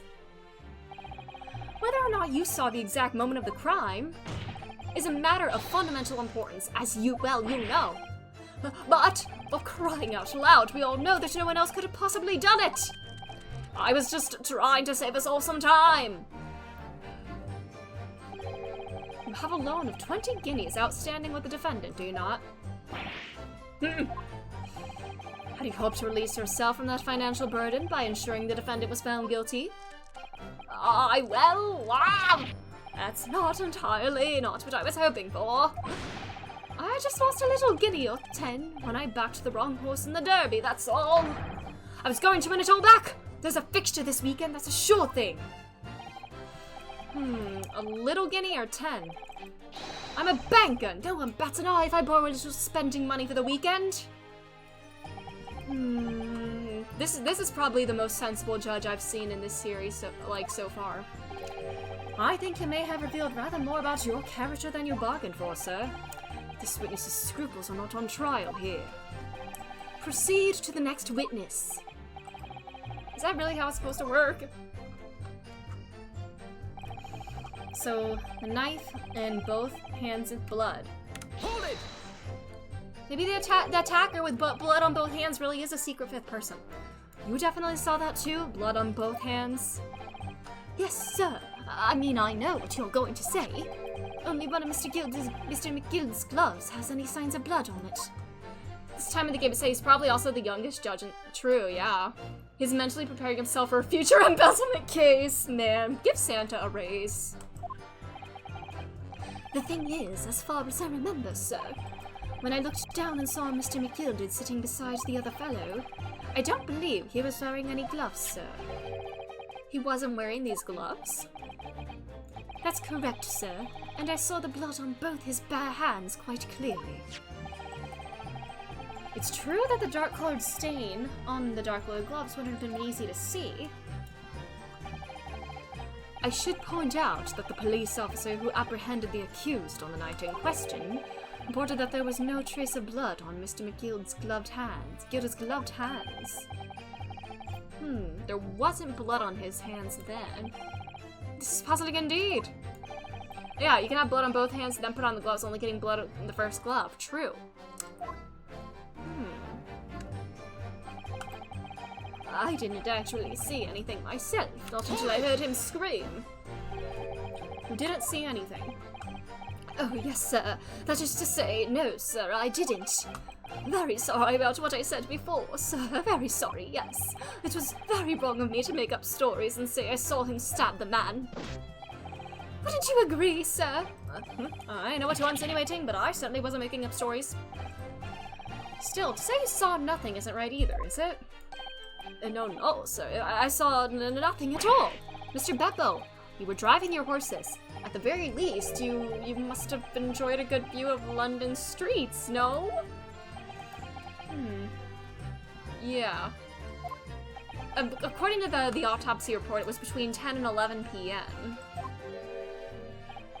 Oh, please. You didn't even see that. It was so cold that night, you see. It was all I could do to keep from passing out, sir. You know what? He's so real of that. Yes, my head was fairly frozen solid. Sorry to say, sir. It would seem prudent to avoid travel on the last omnibus service of London's cold winter nights. Beppo! Ah! Man. My poor big Beppo. Maybe he extorted his passengers. Not extorted. Maybe he upcharged his passengers a bit. But he just needs a nice warm blanket and beverage. And everything you saw at the incident was through the skylight on the roof of the omnibus. That's right. It was fiercely cold that night, but the glass wasn't frosted over. Driving with your eyes closed. Yeah, that's not a good idea. Unless, isn't there a SpongeBob episode where he can only drive when his eyes are closed? Oh, yes, I remember. I was shivering. It was so bitter. Which rather begs the question of why the pair of you were sitting on the roof deck in the first place. Well, I don't know about this young fellow, but I couldn't enter the cabin. Why not? It was locked from the inside. I tried knocking, but no one opened the door. It was locked? That's right, and it's a public bus service for pity's sake. That's not what I call fair play. I wouldn't let him drive at all, in fairness. Yeah, Mrs. Puff is so real for that. Like, She's doing the streets a favor by doing whatever she can to stop him from getting the license. Yes, I had exactly the same experience. He just wanted some money to go to the chippy. He's not paid enough for a hot water bottle. Yeah. Man. Yeah, Beppo. I like Beppo. I tried knocking, but the gent inside just gestured at me to clear off. Did you see his face? The gent inside. Did you see his face? So I had no choice but to climb up to the roof deck and look down longingly into the warm cabin below. Well, I can assure you I wasn't looking down. I was glaring long and hard. And that's precisely why I can tell you with absolute confidence that if there was anyone else at all in that cabin, I would have noticed. Unequivocal, I would say.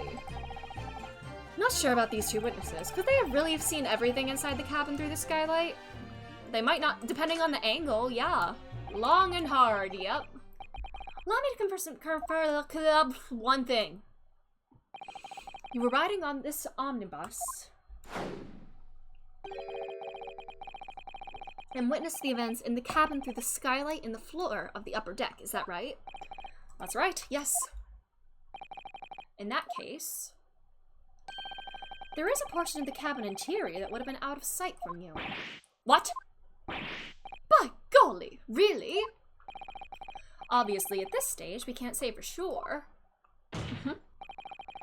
But the possibility cannot be denied that at the time of the incident, there could have been another passenger in the enclosed cabin of the omnibus. Objection! Oh, hiding in the trunk, actually! Not on the other seat, but like hiding in the trunk underneath the thing underneath the chair. Not gonna let something long and hard escape my grasp so easily. Oh! The prosecution demands that you substantiate your claims. After all, the scene of the crime is here in the flesh. Very well, I will uphold the prosecution's demand. You will identify the area on the cross-sectional plan of the omnibus. Where exactly in the omnibus are you suggesting that a potential extra passenger could have been situated?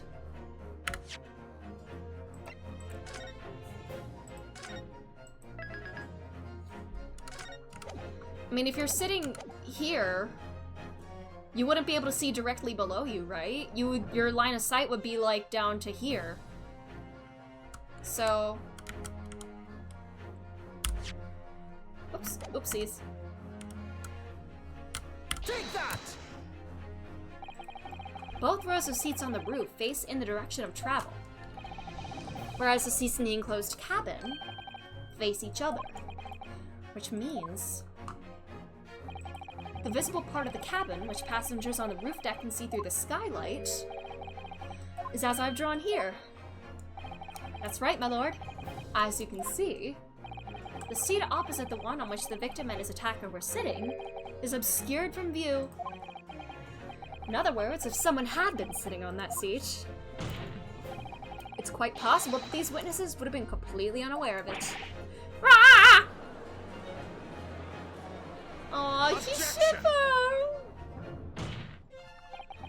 It's quite possible some phantom was sitting there.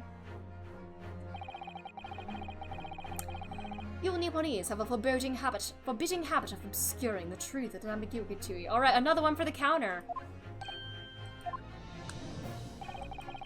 I concur with the prosecution's rejoinder. In a British court of law, evidence is paramount. I cannot entertain this conjecture, counsel.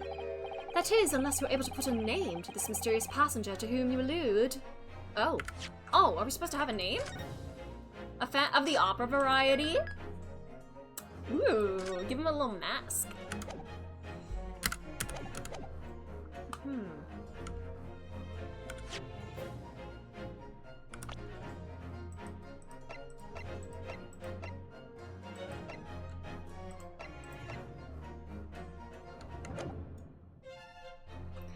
Werewolves in London and American vampires. Yeah, they live in Forks, Washington. Can you, Mr. Naruhodo? I really don't... I honestly don't know. Who could it have been? Is it following the typical Ace Attorney formula where it's another witness that we haven't yet met that we meet on the second day of investigations? Although we haven't investigated anything here.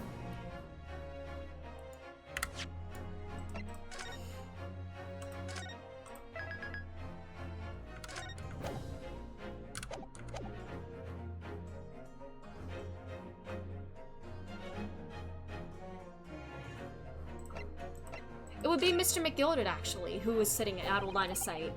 That could be him sitting out of the line of sight, because if we're assuming the true culprit was sitting next to the victim, and he turned and did the stab, the one who would have been out of line of sight, if he was in there, would have been Mr. McGilded. The defense would like to put forward a name. Phantom always... Same here. I love Phantom the Opera. You are a fool. That response was a desperate attempt by a man who has no notion of his own limitations.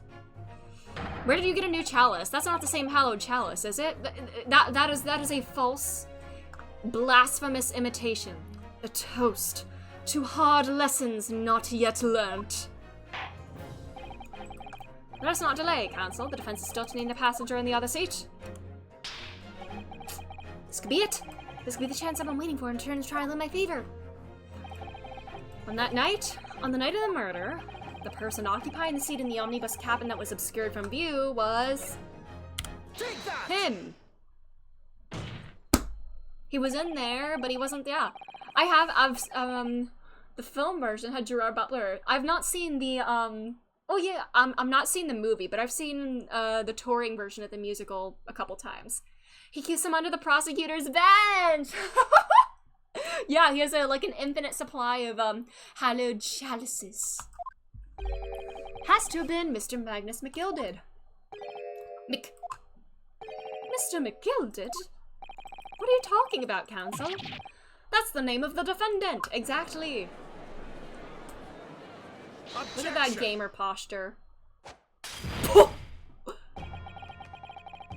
How did that not, like, go up in flames? He just threw alcohol into an open flame. Is that just, like, magical wine that's not flammable. Oh, the clips from that? He sang really well. Ooh, I'll have to watch it at some point. If I desecrate this chamber by smashing my hallowed chalice, do forgive the discourtesy. Or does it, does he have an infinite supply, or does it just respawn? Is this the vampiric enchantments? Lord Van Zeeks! People talk of those tiny island nations in the Far East as having a learning and culture of their own. But I say these terms... Alright, another one for the counter. What are you trying to say? Let me explain in terms that even... Oh my god! Bro! Does that look like what he's wearing? These are anime characters. They only have one outfit. Does that look like what Willy Wonka's wearing? Obviously not. That can't have been him. Another what? Oh, another for the racism counter. When the bloody scene unfolded, the victim and his assailant were sitting side by side. Multiple witnesses have attested to that fact. It's the very premise on which this case is built. Objection. But that premise may be wrong. What? If the victim really was sitting beside Mr. McGilded, it creates an inconsistency that can't be reconciled in any way. The bloody hands! What inconsistency, counsel? Having blood on both hands. They had to baby-proof the candelabras from his chalice tosses! Yes. Yep, as a precaution. The defendant's gloves, my lord. Both witnesses made the same testimony. They claim that there was blood on both hands of the person sitting next to the victim. Objection! Yeah, there's a non-zero. Yeah. Yeah, product of the time. And I guess if this is meant to be somewhat historically accurate, you know. Yet we know the truth to be otherwise. Only one glove bears the gory remains. Objection! Exactly. The point is, even in the face of this irrefutable evidence, both witnesses have maintained their stance. Yes, their testimony remains unchanged. Exactly, they both adamantly swear that they clearly remember seeing blood on both hands of the assailant. I can't wait to see Von Zeeks lose it. I need him to snap. In short, their memory of events is correct, and their testimony reveals the truth. It was somebody else sitting beside the victim that night, a third party we have yet to identify. And the victim's blood was on that passenger's hands, both of them. Objection! And who was this third party? Obviously, the true culprit. Extraordinary. We don't have a name yet. It's the next person to identify, and the next one... Order! What exactly are you postulating? The defense's postulation is just that! Nothing more than conjecture! The witnesses have clearly stated that they saw the accused. They didn't see his face! But when elaborating on his testimony, Mr. Fairplay said the two of them were wearing hats and I couldn't exactly make out their faces. Yes. The tops of their heads were obscured by the roof. I could see the rest of them, though. Yes, that's right. Both gents were most certainly hatted. Hatters do tend to notice such things, sir. And what particular styles of hat did the two gentlemen sport, Mr. First? I'm afraid I don't remember. Can you call yourself a hatter? Well, it was also obscured by the roof. The style of hat makes no difference. There was no third passenger in that cabin. How can you be sure? Because if there had been, the accused, Mr. McGilded, would undoubtedly have offered to depose the fact. Unless it's somebody he's trying to protect. Oh dear me, he may let use his wits. Yes. Unless that is, you are proposing an even more preposterous explanation. That the accused failed to even notice the presence of the true culprit in the very cabin in which he traveled. Ah! What if Mr. McGilded was riding in the trunk, in like the little space below the chairs, you know? He's right. There was another person traveling in the enclosed cabin of the omnibus. It's inconceivable that Mr. McGilded would have been unaware of it, unless he was kidnapped and held in the slidey drawer thing, because he's tiny enough to fit in there. Order! There's clearly a simple solution to this problem. Bring the accused, Mr. McGilded, to the stand. Well, what say you, counsel? The prosecution objects, my lord. On what grounds? As a suspect who will have already made a full statement to the police. What if there's some reason why he's unable to speak freely? I may already be losing them with how inconsistent his testimony is. Yeah. Magnus McGilded is no uneducated ruffian. If it indeed turns out the man has been withholding information, you can be sure it will have been a most deliberate act. Counsel for the defense, what is your opinion? My lord? I feel like we should.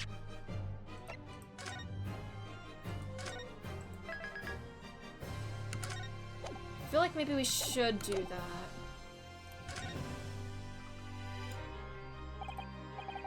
Yes, we need to hear what he has to say in order to find out the truth. Intensifies. The defense would like to call Mr. McGilded to the stand. In that case, I would like to hear the opinion of the jury. Yes, I need a little time to consider this. If you ask me, I think we should hear what Mr. McGilded has to say. Get that man out of here, I say! It would be utterly illogical not to hear his testimony. When something needs doing, get it done. That's how I run things at the guild. Hearing what the patron of my favorite little park has to say. Oh yes, that would be lovely. You're outnumbered. The jury says the man must be heard. Never mind. Very well. The court will hear the defendant's testimony. Bailiff, show the defendant to the stand at once.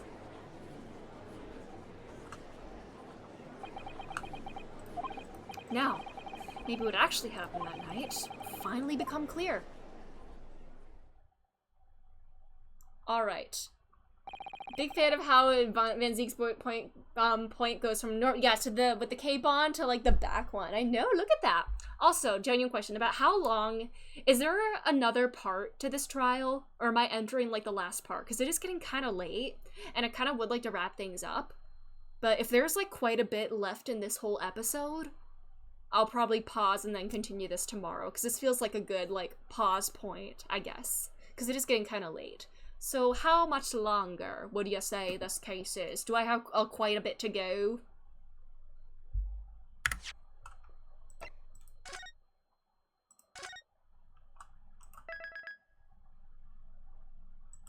The other one, I think the very first one. Kiryu-chan! There's not a second day to it. Okay. Okay. The very first case had 3 parts to the trial. We're on part 2 of the trial right now.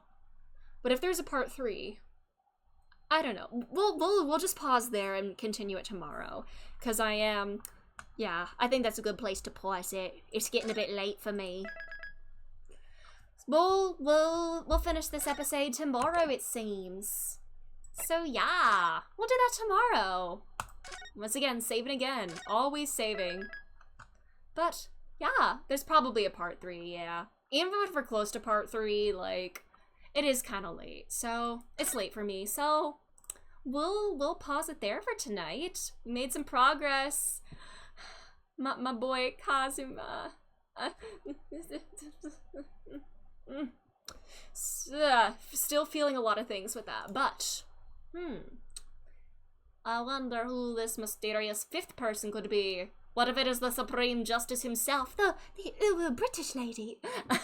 I don't know. But we'll likely finish this episode tomorrow.